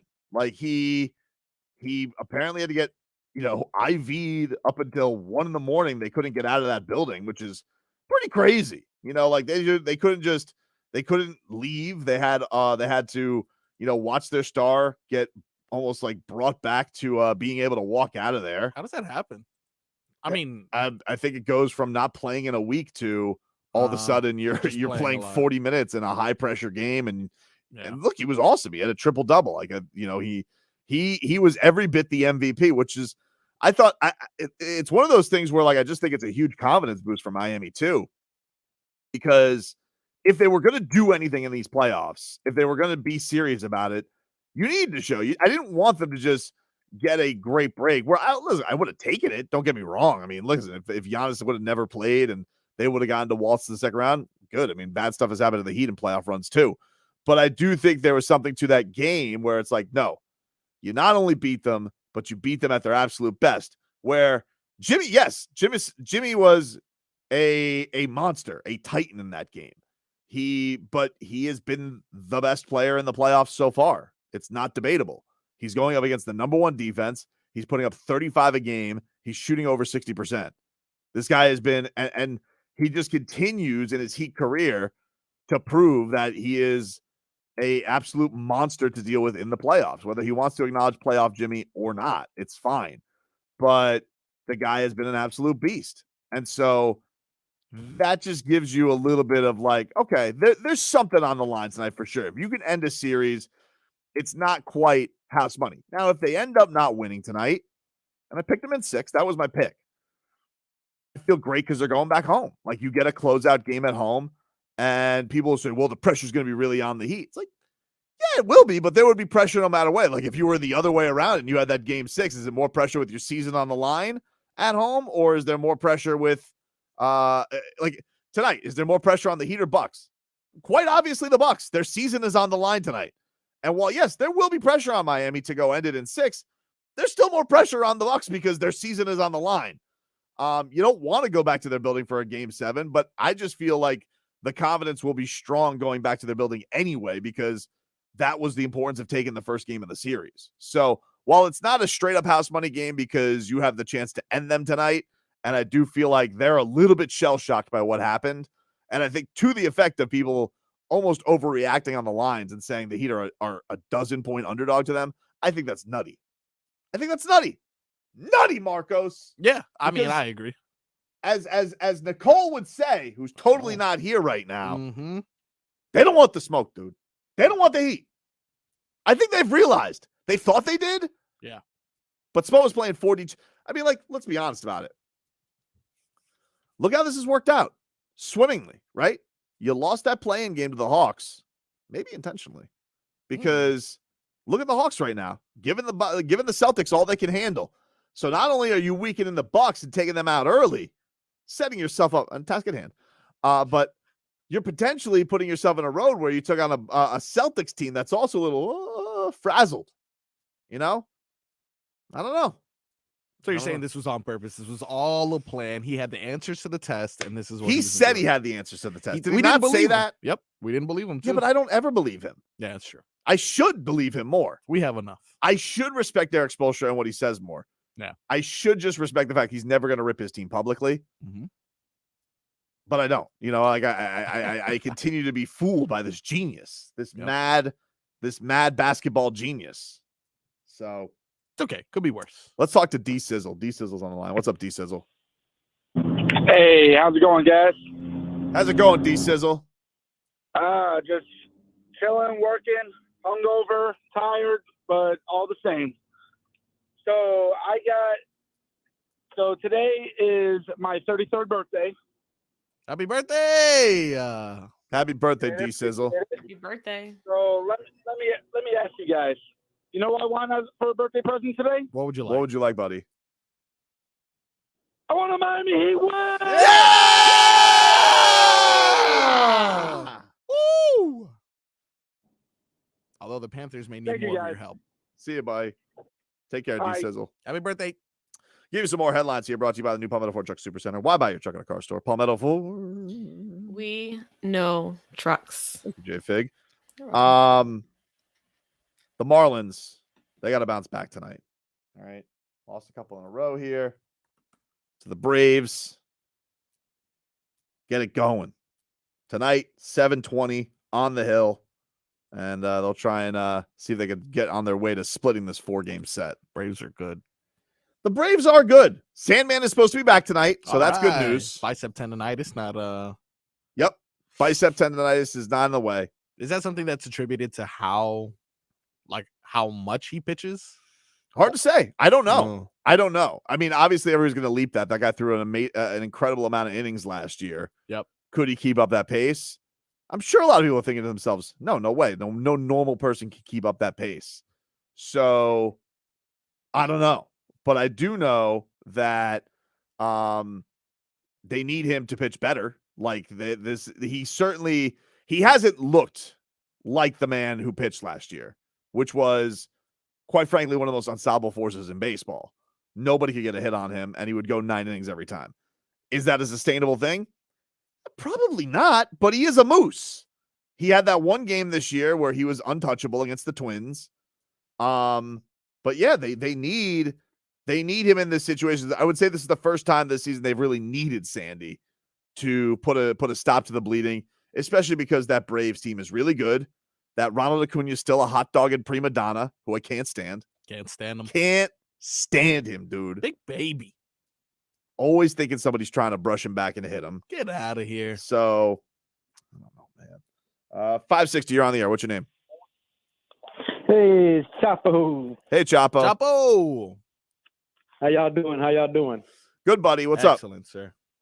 Not much. Just checking, doing my daily check-in. You know, it's task at hand. So it's task at hand. We got to take task care at of hand, business dude. tonight. We got to stand there in business. Hey, I got some. Could be something. Could be nothing for you though, real quick. NFL related. All right, hit me up. Chase Young declined 5th-year option. Free agent after next year. Do we need a new edge rusher? Talk to me. I don't feel like they do need a new edge rusher. Listen, I love Wales. You know that, Chapo. But I don't feel like, I don't know, Chase Young, gazillion dollars for pass rushers. I feel like they have their pass rushing settled up right now. So I'm going to go could be nothing on that one. Not could be something. 560, you're on the air. What's your name? It's Slap Daddy once again. Hey, Slap Daddy.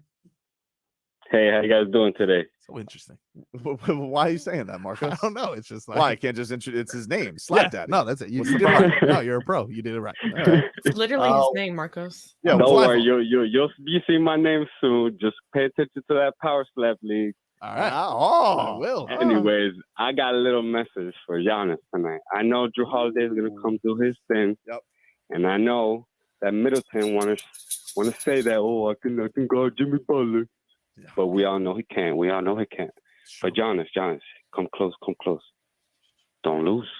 Don't Don't lose. lose, dude. Don't Hey, lose. literally. Lose. Hey, it's a can't lose. It's a can't lose. It's a don't lose for Giannis. Don't lose. All right, lose, Slap Daddy. Giannis. So Slap Daddy, you're going to be in the Power Slap League? Very soon. Yes. All right, buddy. Let us know. All right, keep us posted. I will. All right, there you go, Slap Daddy. We'll take one more call before we hit the break. What's your name? 560. 560. What's your name, buddy? Hey, my first name's 8.5. My last name. Nope. Probably smart. Hey, No. man. Sometimes you got to make a call. Yeah, you made the right call. Yep. When he said 8.5, though, you meant like shoe size. That's probably what he was going with. I think Socks. he was talking about 8. Socks. Ah, Yeah. yeah. Sound a little old for 8. Yeah. Grow up, Peter Pan. Maybe I should stop taking calls on the screen. You know, it's okay. It is a Wild West game that I'm doing. Hey, I'll tell you what. Yesterday we were like 11 for 12. So I I'll know take we it. were good That's yesterday, pretty right? good. That's a pretty good rate. Yep. That is a pretty good rate. Yep. All right, we'll take a quick break. Yes, I do want to get to one question, and that is around a person on this Heat team who I'm very fond of, but I do feel like he is feeling a lot going into tonight's game, and that's Bam Adebayo. How much pressure is on him going into tonight's Game 5? That's next.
We're streaming live on YouTube and Twitch, the channel Miami 560 WQAM. We are also streaming live on the Odyssey app, AUDACY. And you guys could, of course, listen to us on WQAM.com. And by the way, if you're over there, why don't you go onto the contest page? You got a chance to go win a $250 gift card from our friends over at Dave and Buster's. You go watch all that playoff action. Great place to watch the NFL draft is D&B. You go to little Dave and Buster's, you watch some draft action, you know, get it all going for you, baby. Huge TV over. Maybe the Dolphins trade in the first round. Maybe they do. Maybe it they would do. be pretty stupid. Why? What if they can because there's nothing that this draft ain't strong enough to move up. Well, all right. So you're gonna doubt Chris Greer all of a sudden? What if he? What I'm saying is that in order for Chris Greer to move up, there has to be a player or something that's worth moving up, and the talent, as everybody has said, people don't know though. People don't know though. Remember that draft where everybody was like, "This is the greatest quarterback draft ever," and like, all right, two of those quarterbacks worked out. It was Lamar Jackson and it was and Josh Allen. All the rest of them were bums. And Lamar Jackson was what, 31st? Right. People don't know. People don't know. Yeah, but okay, that's even more reason if you're not that sure to be trading assets to move up. It's an exciting. You're thing. making my point for me. Nah, but it's an exciting thing when your team trades up. Is it? You don't care. You don't care about action, the feasibility of what you're doing. You just want that action, boss. I like action. That's it. Oh, I mean, where does that rank? Hey, top sounds in sports. Where does that? I just say this: is there any person that we know that gets more excited for draft trades, trade deadline, off-season trades, players making a stink? Well, no, you are so. It doesn't even matter. It doesn't even matter if you need the player. No, I don't care. You just want action. Stop it. Not for like a lineman though, Chris Greer. You know, like I know a lot of people want a lineman or a linebacker. No, I need some speed. You know, baby. You don't have enough speed. More. Oh, they never have enough speed. So here, real talk, because I'm trying to get these people out here to understand. Okay, where the Dolphins are right now. Yeah. What is a need for this team? Tight end for sure. Okay. They don't have one. I mean, well, they have Durham Smythe. They don't have one. Okay, keep going. Definitely line, but I don't think like you don't need to trade. You're making my point. Keep going. And how about a linebacker, a middle linebacker? I mean, they drafted a linebacker last year, and Channing Tindall. Was he hurt? But he didn't play too much. I mean, he's super fast. But again, I'm just saying, there's certain positions that you need a little depth. I would say linebacker, inside linebacker is one of them, because you have a guy that you drafted last year that hasn't contributed yet. So you bring another guy in there. You can always bring an offensive lineman. The most obvious thing they need is a tight end. That's like the most crystal clear thing they need is a tight end. And so my question to you is based on all the stuff that we just talked about, why on earth would they trade up and give up assets for anything in this draft? Maybe they don't want to deal with somebody poaching them. You know, they got somebody they really like. Dude, what's that dude Fryermuth? I don't want to lose that guy. That's a great tight end name. Good name. Gotta admit. Say that again. Yeah, Fryermuth. That guy, like, you know, like if it ends in a ski or a muth, that's a good tight end. That's a good tight end, dude. Say it again. Yep. Ski, muth, like a Nagurski or something like that, or Gronkowski. Oh, that guy's tough. You know. Yep. That guy's gonna be a good tight end. What about Gesicki? You don't think? I tried. I tried. I thought Gesicki was gonna have the goods. You've been Hey, I tried, but there's just certain points in our show where I can't fight it. Like, you are being ridiculous. His name is like Gesicki. It's not like it's not Gronkowski. It's a little different. Give my point back. What? You're the one. No give backs. No, I broke it back. I'm taking it back. Taking it back. So we're not rescinding points here, you clown.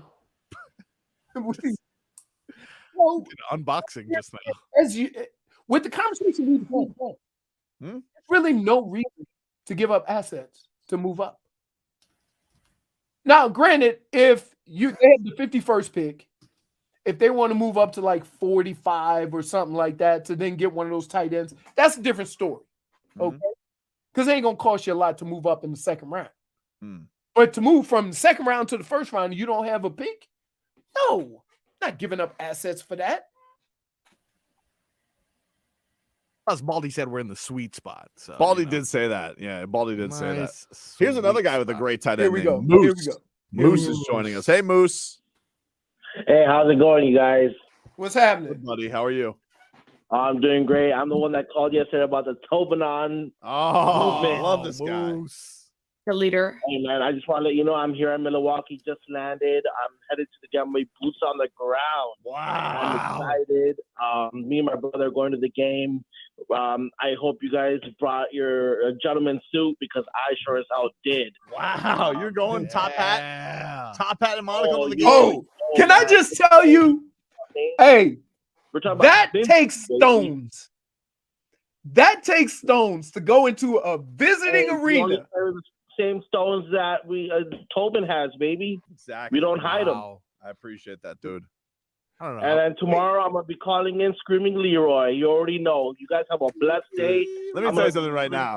Top of my lungs. I appreciate it. Thank you, Moose. Leroy doesn't know what's coming tomorrow. If the Heat gentlemen sweep, Wait. he doesn't know Why? what's coming. Can I ask a question? Why is everybody like at me like I'm a Heat hater? No, you're not. It's like it's become everybody's just like it's Right, the thing. it's just you don't even understand. Like I probably got 30 to 40 texts or tweets right after the game. No words. Leroy. I'm like, what the hell is happening? What have you done? Stunton Steve says Nagurski wasn't a tight end. He was a linebacker or an Whatever, offensive dude. lineman. Sounds like he could be a tight end. Yeah. Bron- He could wait. be a tight end. What's Super more tough. important? His last name or his first name was Bronco. I got the top, Bronco? Yes. What? Bronco Nagurski. I got the top 10 tight ends here Pull him up. according to Pro Football. I'm just going on name here alone. Yeah. All right. Number 1 tight end. You kidding me? Dalton Kincaid. Whoa. That's a good name, dude. What about Bronco Nagurski? No, it's a great name. Nothing says I'm a badass like Bronco Nagurski. The first picture. That sounds like a hockey player. He's Yeah. changing tires. He's just that's his Dalton picture. Kincaid is that's a good tight end, dude. That's a tight end. Dude. So Like but Kittle again, can change a tire. Yeah. Like You're pulling- Mike couldn't change a tire. you're pulling names off of a list, Yeah. right? Yeah. Yep.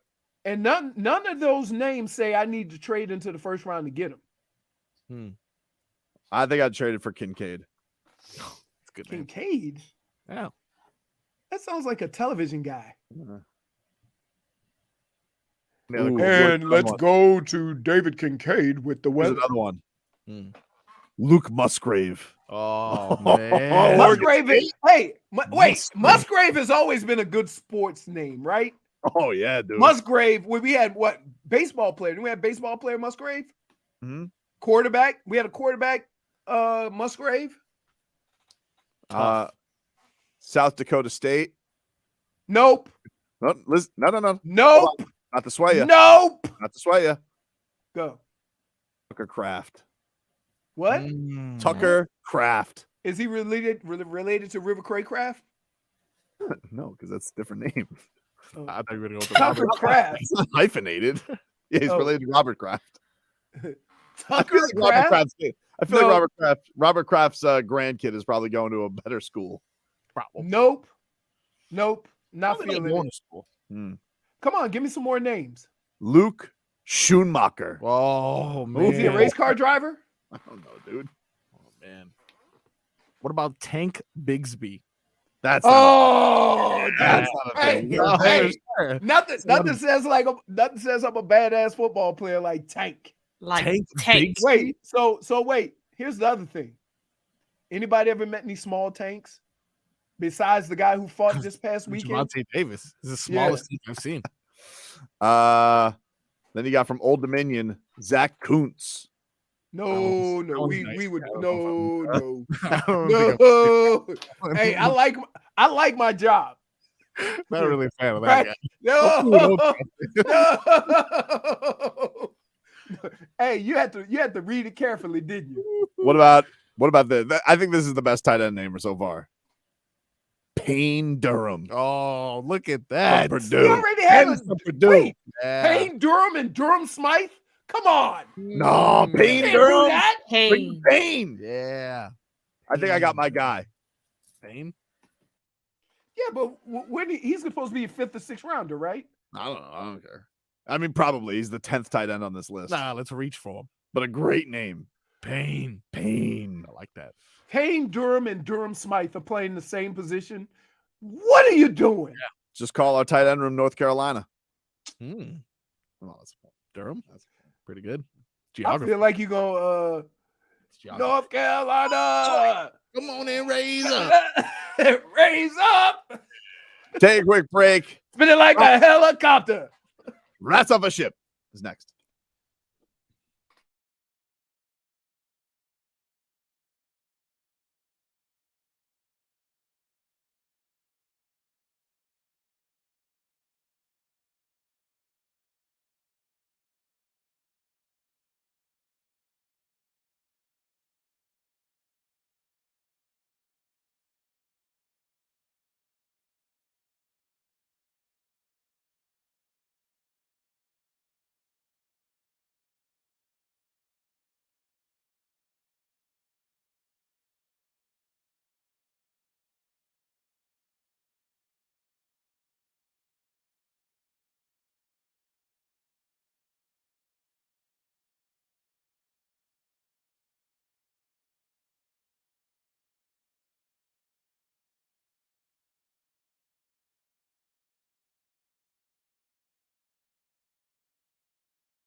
a ship. It's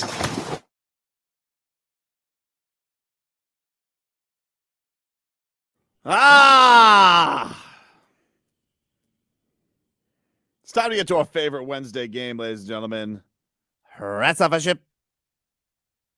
Get to our topics here. JFig will let us know what's what.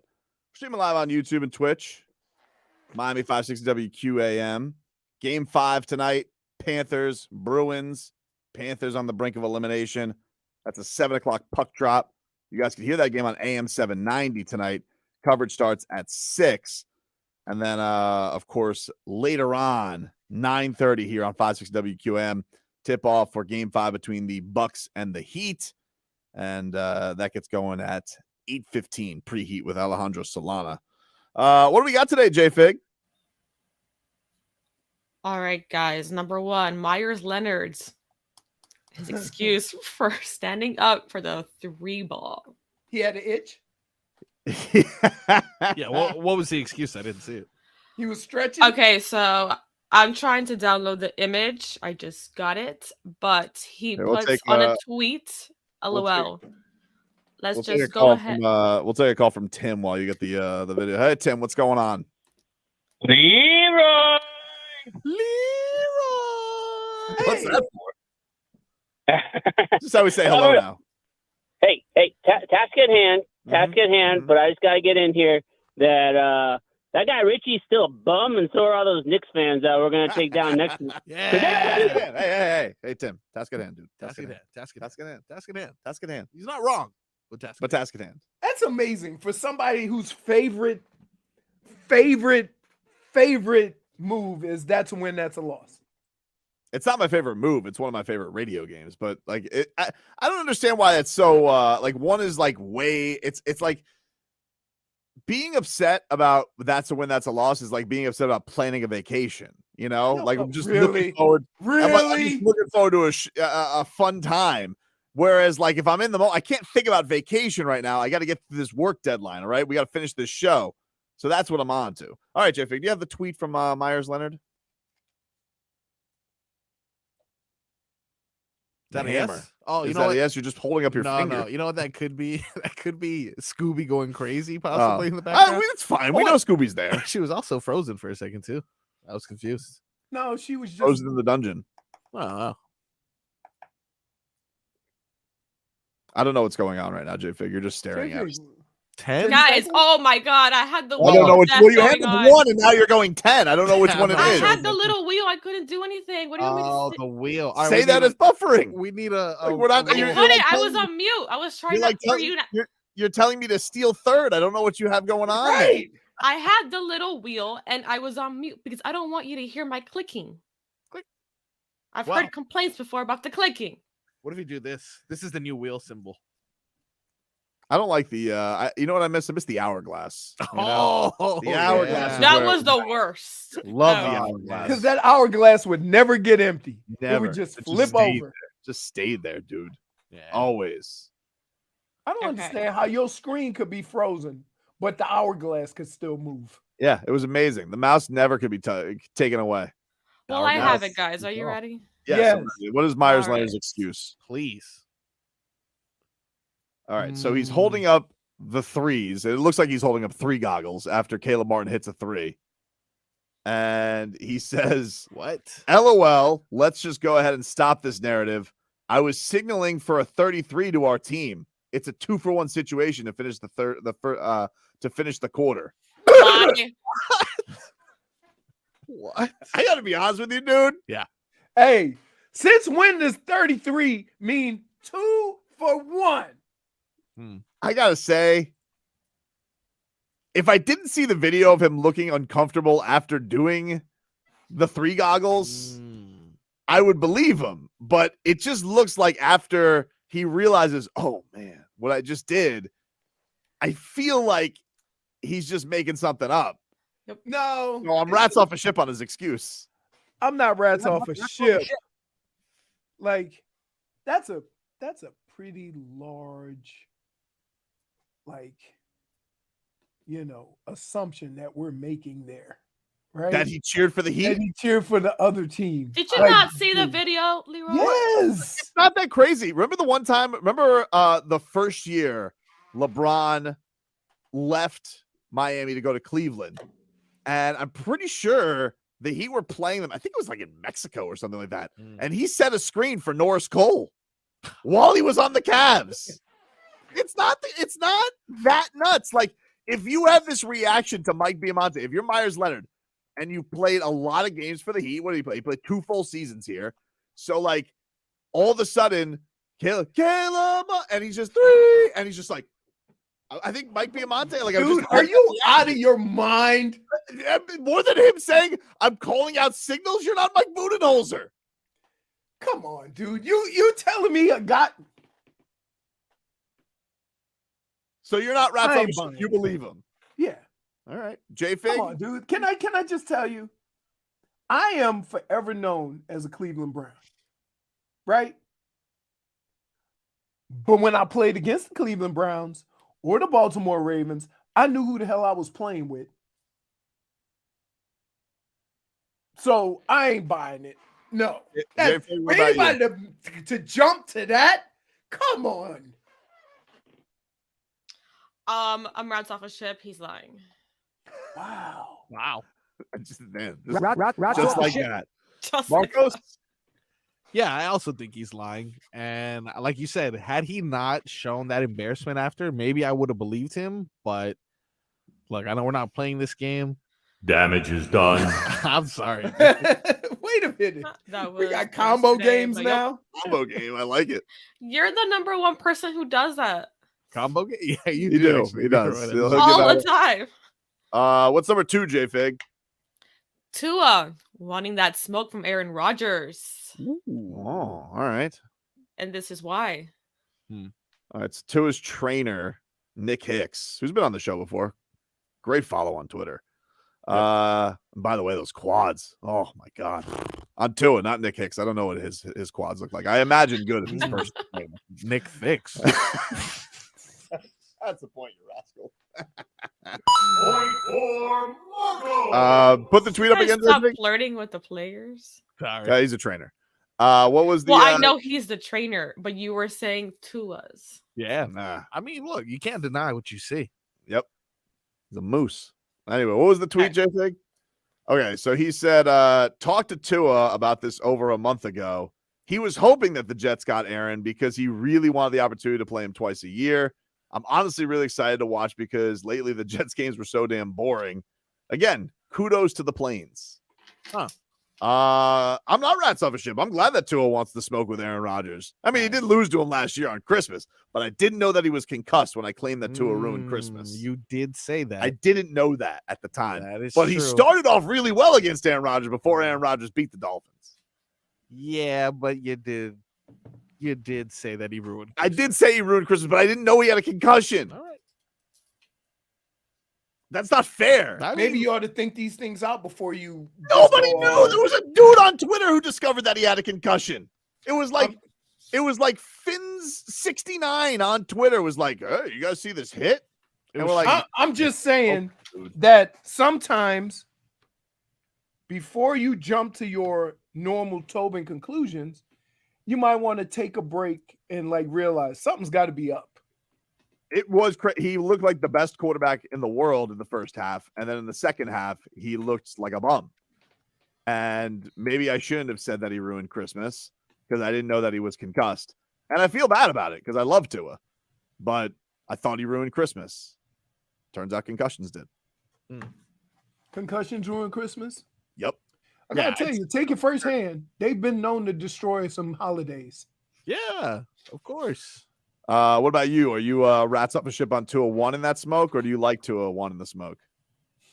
I think as athletes, we think it's very endearing to say we want to play against the best. But I'm going to be honest with you. If my success came at playing lesser talent, it's still my success. So I wouldn't be mad. So you would. I get that he likes to. I believe him. I believe what he's saying. Mm-hmm. But I also believe they'd rather be playing Zach Wilson. So you are rats off a ship. Yeah. Rats off a ship. J-Fig? I'm not. Oh, jeez. He likes confidence. Wow. Yeah. Very aggressive with the answer, I like J it. Fig. J-Fig is cutting to the chase here. Always. I like that though. It's confidence. She wants Tua to beat everyone. You're not With them helping. guys, right? You're not helping, J Fig. Natty loves you guys. I'm not trying to. I love the fact that Tua wants to smoke with the old and washed Aaron Rodgers. Yeah. Are you talking about Aaron Rodgers like you would talk about Clay? No, Because it kind of sounds like that was my Dylan Brooks impression just now. oh, Dylan Brooks is MIA. Tua would never disrespect the Dylan Brooks should never say another word until next basketball season. Doesn't Tua look like he enjoys his free time, like going to nursing homes and like playing ukulele for the elderly? Yeah, he's probably already done that. Hey, probably already done that. The old like the ukulele. The old Hey, love I ukulele. used to play it in college. You could play the ukulele in college. I dabbled with it because I You used know to what know how that to play is? guitar. So You then can I play said, guitar, "Oh, it's a you can mini play bass, so guitar." they say, "Hey, give me the little one." Yeah. I play the triangle. All right, I'll just go ahead and -1. What's number 3, J Fig? Hey, you might as well Black just go. Mirror. Oh. Netflix dropped their first trailer for the episodes since 2019. Rats off a ship on Black Mirror scares me. Oh, Don't okay. like it. No, that's fair. Black Mirror. Rats off a ship. You haven't watched Black Mirror? I'm Yeah. surprised you haven't watched Black Mirror. Oh, Leroy, No. watch What- Black Mirror, man. What is it? Is it a scary movie? It's No, like it's it's kind of serious. like a modern day like Twilight Zone, I would say. Oh. I'm with out. a very Oh. well, I'm out. it's a lot like technology either Here. screwing us or taking over our life. Come on. Oh, so it's Or- like what's that other show that used to come on HBO? With Wait, the but isn't Black robots and whatever. Westworld. isn't Westworld. Black Mirror like an interactive series, or was that just Yeah, I one think, season? I think there are episodes you could like choose your own destination That and is things true. like that. Yeah. I'm a rats off a ship. It's a good Wait a minute. Rats I off a ship. buy Netflix so you choose and I just watch and be entertained. I don't want to have to think about it. You don't want to work while watching TV. Right. Exactly. It's not that like it's just it creeps me out. I don't like Here, it. So you alternate guys are ending. both rats off a ship. Alternate ending. Here's my only alternate ending. I win. Okay, keep it moving. Huh. I win. You think I would have liked an alternate Hey, but didn't you conclusion like- for the NFC Championship game? Of course. Didn't you like that series or someone in your house like that series where depending on how you watched it affected how the series was told or something like that? I feel like you're the one who put us on that. Nope, wasn't me. I Man. promise you, You're not I'm thinking not about putting that Love much thought to TV. I can't binge watch and then have to think about how I want it to end. Black Mirror is good though. It is good. It is a good show, but it creeps me out. You I've watched never it? You seen guys it. seen it? I It's only got had one creeped out by season? just listening to it. I think it's got like 3 seasons. Yeah, it has 3 seasons. But here's the thing. So Leroy, it's like what's it called? An anthology? Is that what it is? Where it's like every episode stands on its own. Yeah, for sure. It's not So a like it's series. every episode has a story, but like none of it connects. So like you're gonna get a new story and I think the seasons are only like 6 episodes anyway. So it's But like basically it's like a television series that there's a main characters and they have a different story every. Sometimes the same people play different characters in the show. Yeah, that they do. I think they do Wait that a in Black minute. Mirror. So you have the same people playing different characters? It's an anthology. Yeah, like every episode stands on its own. Everything is its own story. I think they do that in American Horror Story as well. Every season, Yeah. the same actors do Yeah. different Yeah, things. yeah, yeah. It's kind of like No, that. but they have American Horror Story. They have a new star that Yeah. plays the main character every year. Emma Roberts is coming back. But I don't like Oh. it. It's too much. yeah. I don't So know. you guys are both rats off a ship, but for J different Fig, reasons. Rats off a ship. Where I'm you're Too right. much rats off thinking. of it. Rats off a ship. Did you like it? Did you ever watch it? I never watched it. I just heard a lot about it when Miley Cyrus was a part of one of those episodes. And Yeah. I feel uncomfortable picking I don't know, like just the choices that you like. Here. I don't know. I just I'm don't like not it. doing your job for you. I merely am watching to be entertained. If I got to start figuring out plots and storylines, then I do it myself. They're very easy to follow along, but it's creepy. Like I don't like it. Like It's some creepy. stuff- I'm not a fan. Some stuff doesn't feel that far off, you know. Like I feel like some stuff data has come following true. us, chips in our head. You're also giving a lot of You lost me at ideas creepy. out to people. You lost me at creepy. I don't like that. I don't like scary movies. I don't like Leroy, I if you like watch scary the movies. first episode, though, I guarantee you'll be hooked. Because Black like Game Mirror. of Thrones, for example, takes so long. You have to be committed to Game of Thrones to actually appreciate it. This I was one committed for all of 3 weeks.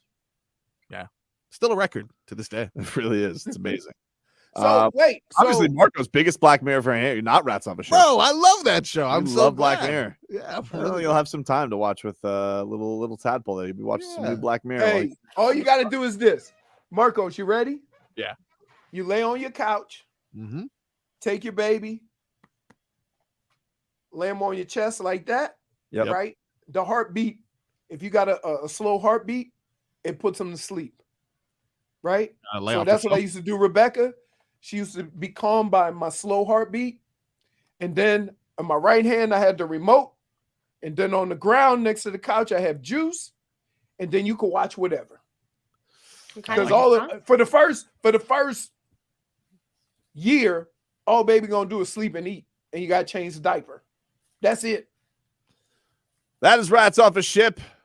Final hour of the show coming up after this.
Taking you up until 2 o'clock. Streaming live on the Odyssey app, streaming live on YouTube and Twitch. Jason Jackson joined us early in the show today. If you guys missed it, we'll talk a little Game 5 with Jax coming up later this hour. Get a weather update, Leroy, from the Demesman and Dover Law. You sure can. YourAccentAttorneys.com. Free consultations 24/7. You can reach them at 866-954-MORE. Let me get over to the window, Plex. Let me know if the sun says Leroy. Hey, hold on. Let me see. Nope. Right now it says partly cloudy with a 10 to 15 mile an hour wind. Out of the man, I hate when the clouds don't move. I would say that it's out of the west. Although I haven't seen any planes land or I haven't heard any, so I'm assuming they're coming up over the water. So that means, huh? I'm looking outside the windowplex right now, and I see a guy on a building getting construction doing like window scaffolding, and I gotta say that is a very scary job. I mean, just think about people. Just think about people that do it for high rises. I'm just watching him right. Yeah, that's true. I mean, this is. I mean, it's not a small building he's on, but I'm looking at him right now, and I'm like, man, it's scary. You think he's listening to us on the Odyssey app right now? I think so. Wait if you're listening. Hey, oh, I'm looking the wrong way. Boots on the building. He's not turning around. He's not. I don't think he's listening to us. Must be listening to Radio Libre. Or you can listen to the Panthers tonight, right? Exactly, dude. Let's get to some headlines brought to you by the new Palmetto Ford Truck Super Center. Why buy your truck at a car store? Palmetto Ford. We know trucks. Panthers play at 7 o'clock tonight. Game 5 against the Bruins. That game does air on AM 790. Doug Plagans, Kevin Rogers, going to get your coverage going at 6 for tonight's big playoff matchup. Miami Heat, they take on the Milwaukee Bucks at 9:30. Pre-game starts at 8:15 with preheat Alejandro Solana. He'll have your pre-game action and get you ready for a potential closeout game. I do feel like we haven't really gotten into this. I want to get into this. So we've talked about Bam. Do you feel like tonight is the most pressure? Understand the Heat are up 3-1, but I feel like tonight, with the backlash he's facing, with the struggles that he's had, do you feel like tonight is the most pressure Bam Adebayo has ever had as a Heat player? No, because here's why. Because I think inside of that locker room and in that organization, they understand what they're asking of him. Right? So the pressure isn't on him like we think, because we look at it as numbers and whatever. I will say this. If there's any pressure on Bam, it's to take that shot. Right? Some games he goes into it and he's very aggressive and he takes that free throw, jumper, and he never misses. And lately, he's, because I guess they back off of him, he's hesitant. So, if anything, the Heat have been consistent with this. Shoot the damn ball. I don't care who you are. Guy coming off the bench, Jimmy Butler, Bam, shoot it. And I think if there's any pressure that he has, it's not going to come from the organization or the team because they understand what they're asking of him. It's going to be from himself that may have questions about that shot, because that's what happens. Huh? He's been getting up shots. It's not a question of him not take I think what you're saying though, like you want him to take it with confidence and no hesitancy. Right. Because and that's where the nerves will come in. Because his attempts are like 18, 16, 16. Like that's over his average for the season. I think he was 15 for the year. I think that's where the nerves with him comes. Like you can just tell when he shoots a jumper whether he has confidence or not. And I think his teammates, the coaches, the organization try to instill in him the confidence to go ahead on and shoot it. But that's a personal thing. Like you have to feel that way. Somebody else can't make you feel that confidence of just doing what you do. It has to come from within.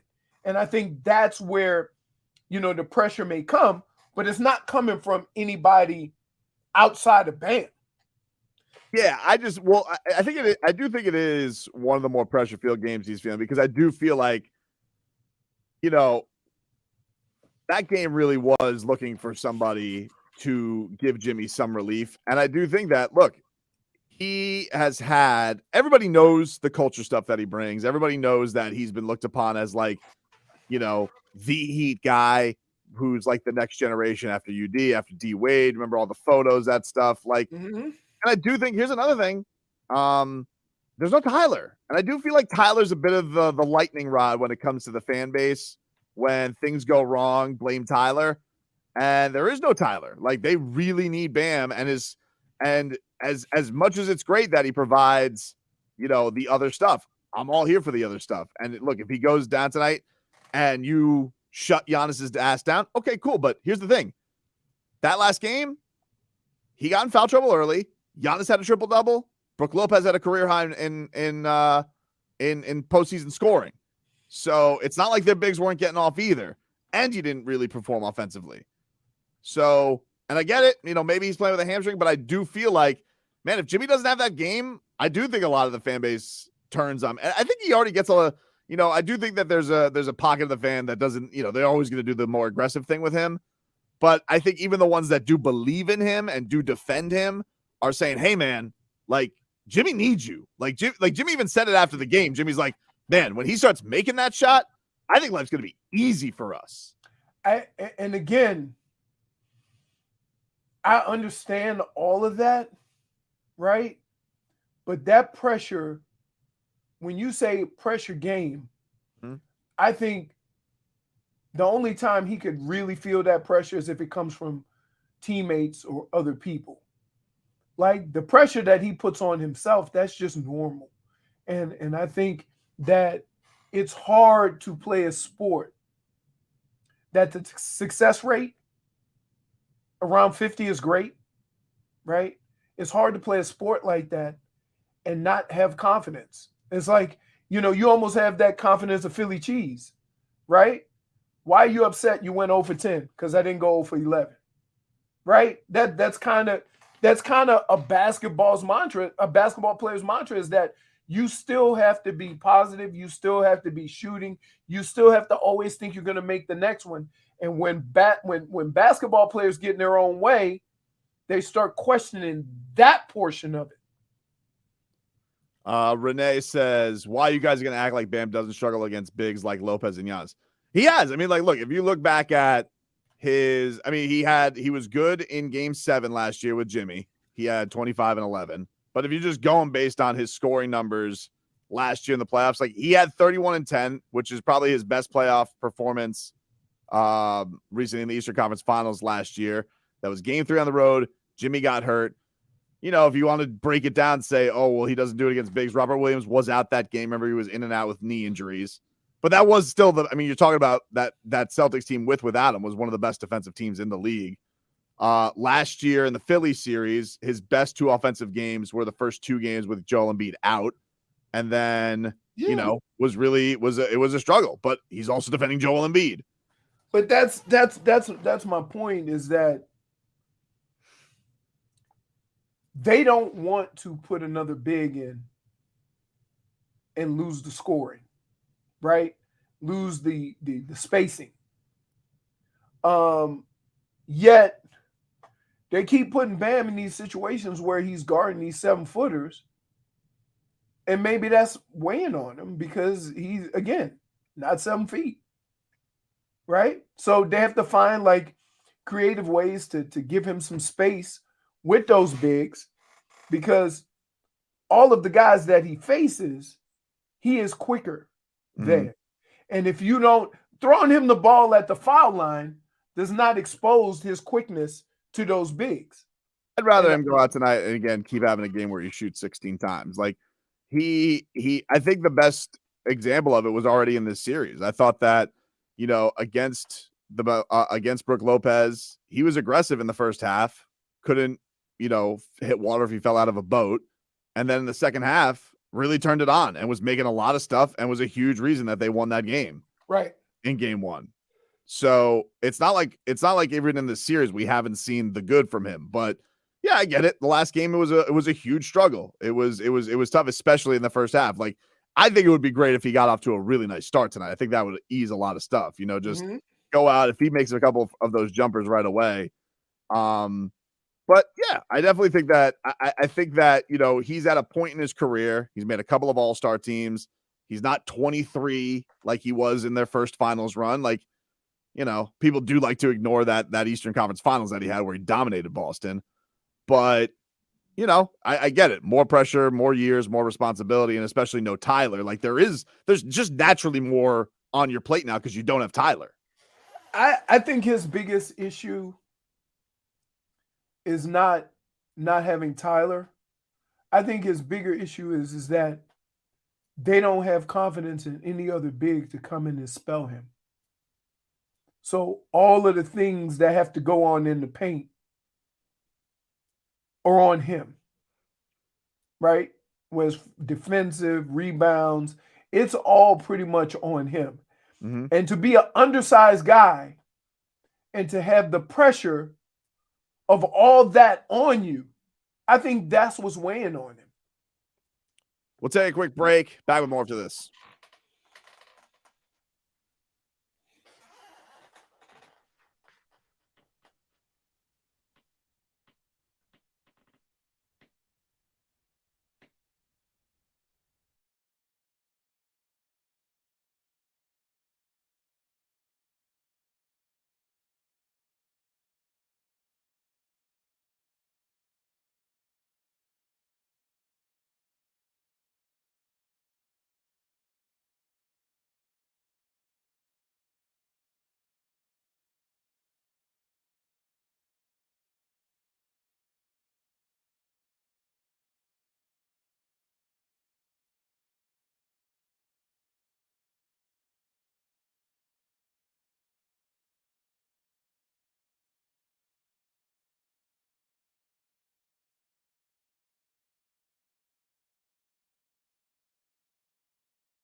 All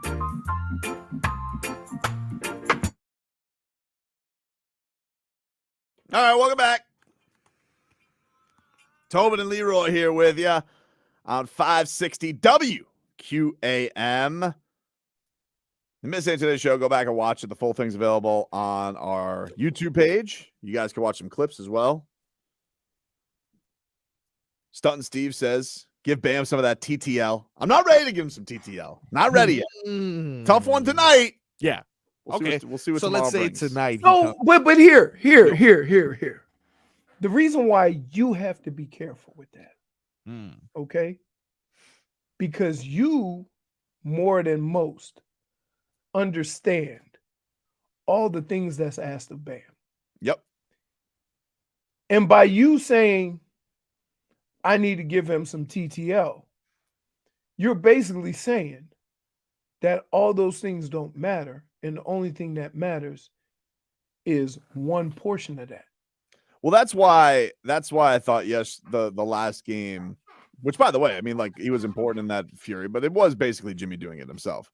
The thing that is asked of him in the last game, I thought was worthy of criticism, is he didn't really provide that. Like, the guys that he was against the floor, everybody got off. They got off. So there really wasn't anywhere to hide. So it's, yes, and Eric's supposed to say this all the time. You only notice these things when he goes and has a big offensive game. I agree with that criticism, but it's also noticeable when the other guys are getting off. Now, some of the things that may be affecting that is maybe he's not that healthy. I don't know.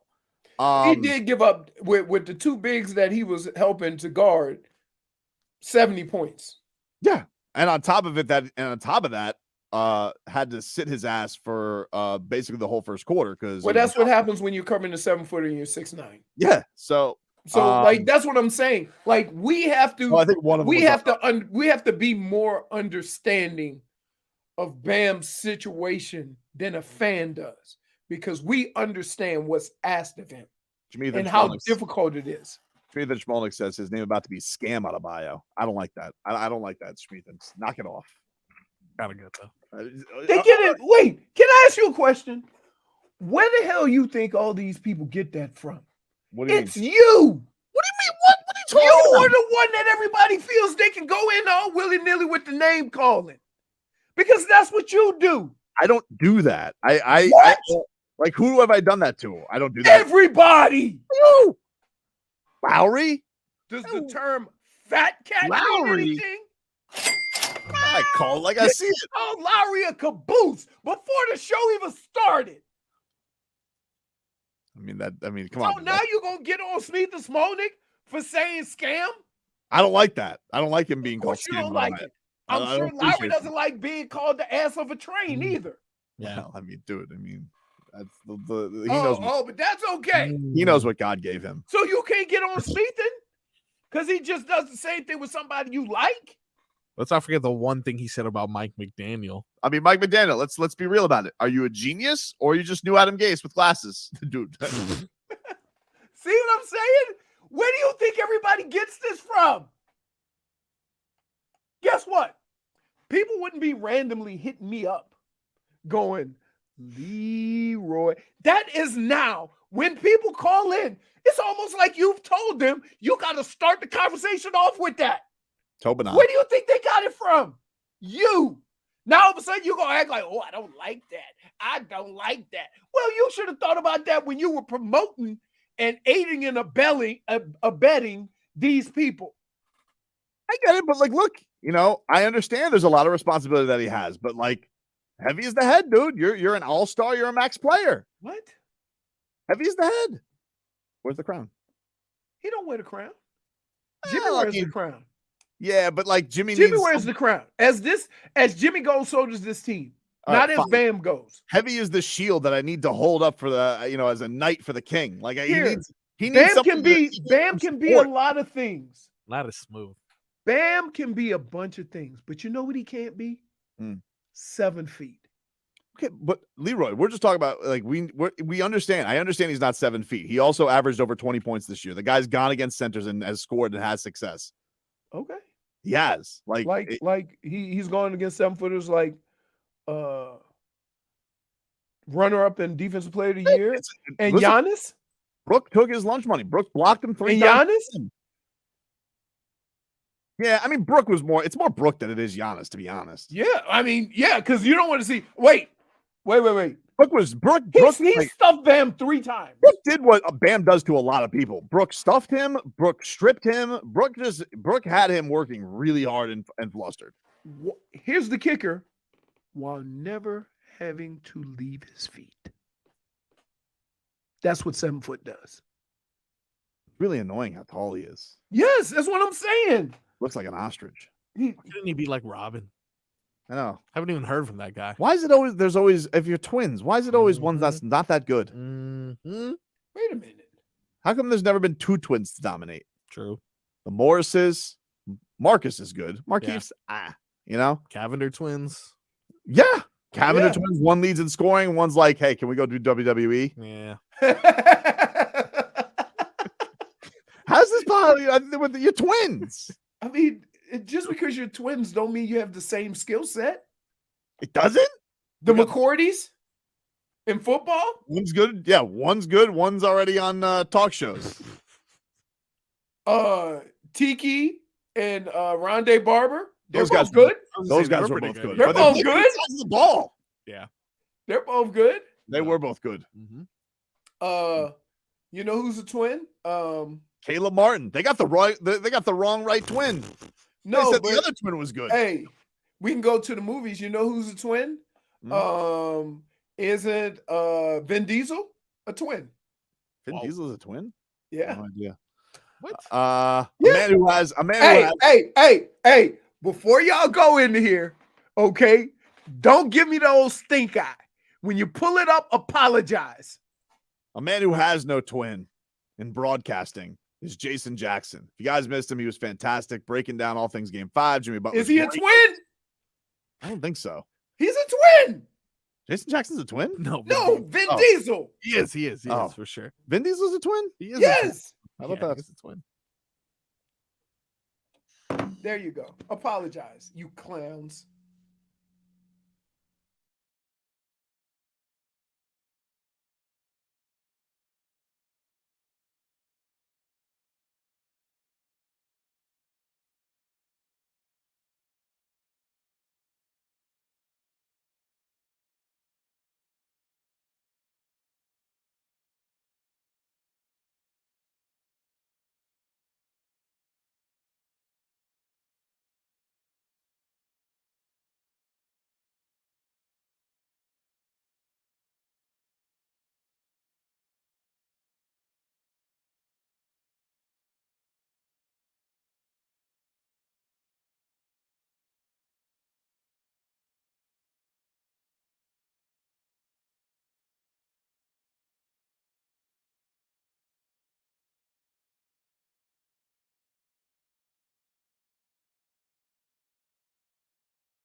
99 and 100% of the time, somewhere between those numbers, Right. 1 seeds advance in these now 76 NBA playoffs.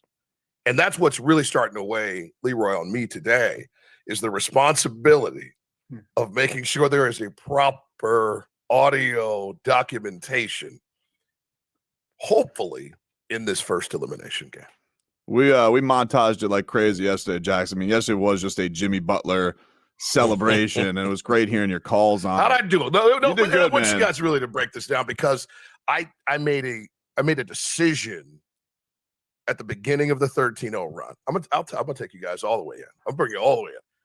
We go to break, and there's 5:57, I think, left in the game.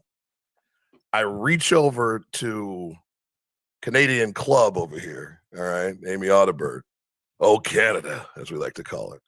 And I write W or L on her box score that we just received. And let's just say Amy's a realist, and I'm ridiculously optimistic. And she wouldn't quite, like, with headphones on, we could be in talk back, but this was a non-speaking moment in the break. Right. And as you guys know, these national breaks are 3.5 minutes. Yeah. So there's a lot of time to kind of get your thoughts together. And I just circled W. I didn't have a reason yet. Bam hadn't made that shot yet to start the 13-0 run, and Jimmy loses his mind right in front of our eyes. But I just had that feeling. You know what I mean? Like, it's like back at, I think it was Brookline for all you golf fans. Oh, yeah. And Ben Crazy Crenshaw on that Saturday night. I don't know what it is. But I gotta be. I mean, it was that type of vibe. Jack, and I don't worry know if about it's going to go down tonight, by the way, guys. I don't know that until we're in the building, and there'll be ups and downs. We'll be all over the place. But it's just, if you have one game to win in 3, a great deal of the time in NBA history, you tend to advance. Well, Jax, don't worry about it, because I do a show with the same guy. What? the same guy. This is ridiculous. I don't understand, Jax. I've never been like, I've never gotten more business from a co-host where Leroy's just like, you're just going on blind faith. You can't just shout at me JiMVP before the series starts and say that's your reason. But I did, and he's proving me. Jimmy Butler is making me look like a genius. I don't understand what this superpower is that he has, because even this has exceeded what we've seen this, like, bubble against the Lakers, everybody hurt. He can summon something. Last year, season on the line in Boston, he'll extend it, and then he'll scare Boston like hell down to the bitter end, down to a shot. He wants to say it's not a thing. Playoff Jimmy's not a thing, but it's a thing, man. Like, he's incredible. It's his will, and he'll find any means, any way. It's unbelievable how he's able to do this and continue to just leave our jaws on the floor. Yeah, it's believable now. It was believable even before the greatest playoff scoring performance in the history of the franchise, the 4th best playoff scoring performance in the history of the league. It was before that. And for whatever reason, there's always been this hesitation with Jimmy, even before he arrived in Miami, to say that he was among the superest stars. You just can't. Jax, you broke up there. We didn't hear any of your brilliance. Are you back? Well, that's terrible. Am I there with you now? Now it seems like you hear us. Can you recapture that? Yeah, no, I was saying, just kind of in a nutshell, so you can get to an awesome question I know that's coming next, is that he not only does it, like, it's this unwillingness to put the superstar stamp on him, and that's silly. Like, let that happen, number one. And then number two, let it wash over you that man just had a stat line that people who dunk only for a living have. Right. You know what's amazing to me, Jax, is he scored 56. That defense is not a scrub. We ain't talking about Western Conference wide open basketball. We're talking about Giannis, who won the depoy. We're talking about Lopez, who was a runner-up this year, Chris Middleton, and Drew Holiday. And he torched them. I mean, if anything, you got to give him credit for being able to do that to that team. Well, we go back and look at that 13-0 run like we'll do on Heat Live tonight at 9 o'clock. Feel free to join yours truly, Amy Adalbert, Eric, and John, as we work from the wood, as I like to say, at 5 Serve Forum. We're going to look inside that run. And the thing that I asked Amy to do when we were on Heat Force 1 last night, or yesterday afternoon, was I want you to dive in on the attempts to double Jimmy. Mm-hmm. How many times did he attempt it? And in those attempts, I think it was like only 8 or 9. And what did he do then? I don't have the data, but I think you're right. I think your analysis is correct. So look, he caught it out of his periphery. He was gone. Gone or elevating for a 2 and knocking it down. And here's the thing. Please tell me one of those mid-ranges that touched a whole lot of rim or glass, or it was a lot of just net ripping going on. Some twine tickling, as we like to say on occasion. Jax, if I had to give you one player on the Heat team who probably needs to be more supportive in their role, it would be Bam, right? It would definitely be Bam. More, I would say Max.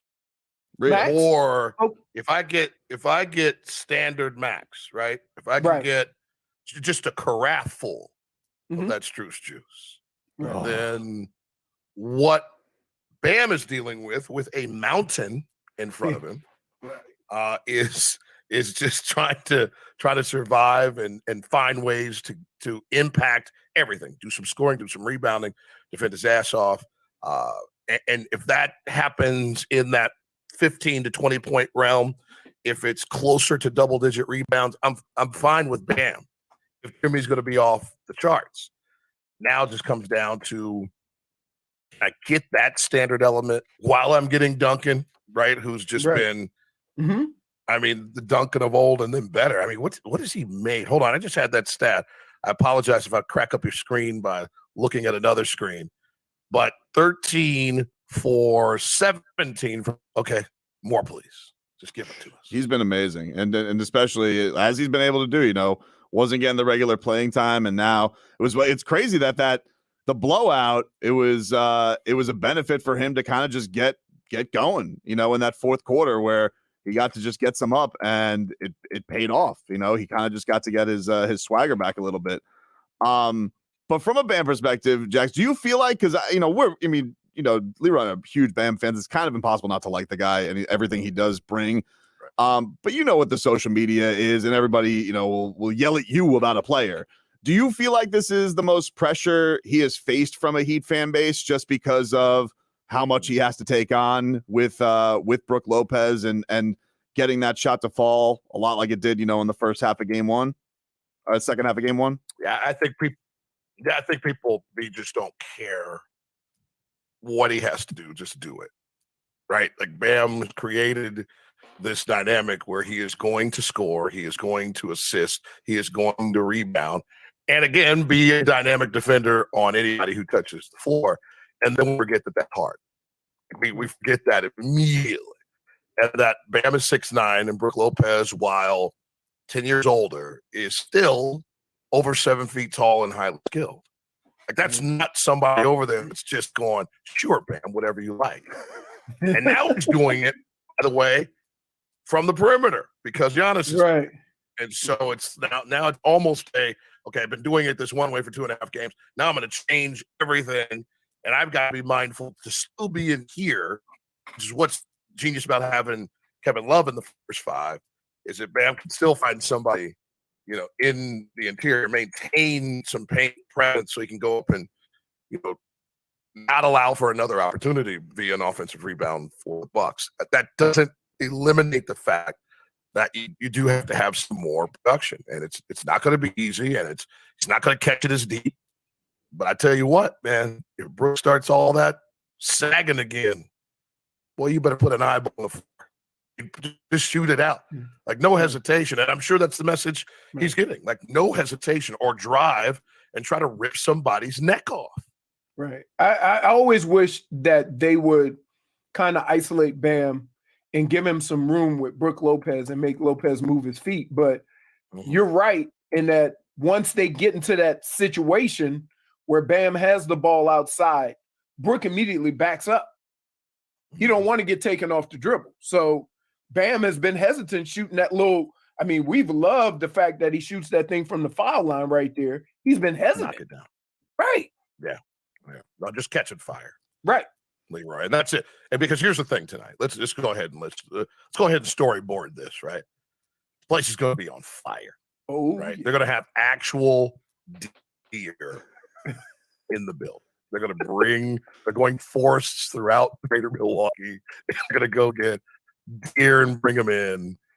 And it's going to be a zoo. It's going to be nuts, right? Because desperation from the team is historical. This isn't just another thing. This isn't the conference semifinals. It's the first round. And they don't want to be on that board. Right. There's only 5 other number ones ever that are in the position that they're in now. And they ended up having to throw up a peace sign. So the fervor and the push, I really feel if the Heat can just roll with it. First of all, if the Heat come out and throw the first haymaker, and it's Bud strolling out there to throw the timeout up first, I mean, everybody gonna be nervous. They're gonna be shook. The game isn't over, right? Yep. The game is not over, but the confidence swell, and you're not so moved by all the cheese whiz coming down from the stands. And then what I would love most is be within 5 minutes and it's a game. Like, I mean, either way. Will I hate them? No, I love blowouts. I have stories I can tell. I'm perfectly fine. But I know this team. We've all seen this team. And 3/4 of the time, maybe we're on the edge of our seat wondering where we're going. And man, if it comes down to that, just get ready for your montage tomorrow. Tune in tonight, guys. Heat Live starts at 9 o'clock, 9:30 tip-off in the Pfizer Forum. Game 5 tonight between the Heat and Bucks. And, of course, you guys can hear Jason Jackson on the Miami Heat audio experience. He will have your call with Amy Audibert, and our pregame coverage gets going at 8:15 here. If you guys are listening, Jax, always a tremendous job. Enjoy, maybe get a nap in. I mean, it's a very late start for us here. Well, I get the hour, and there will be 90 minutes of total shutdown. And since I have this beautiful view of all the air conditioners here at this hotel in the center of, you can always tell every hotel has those standard blinds, the standard cream blinds. These right here are necessary because there's some dude right just walking out here fixing things. And I just scream at him all morning, let's go Heat! I love it. All right, thanks, Jax. Appreciate the time.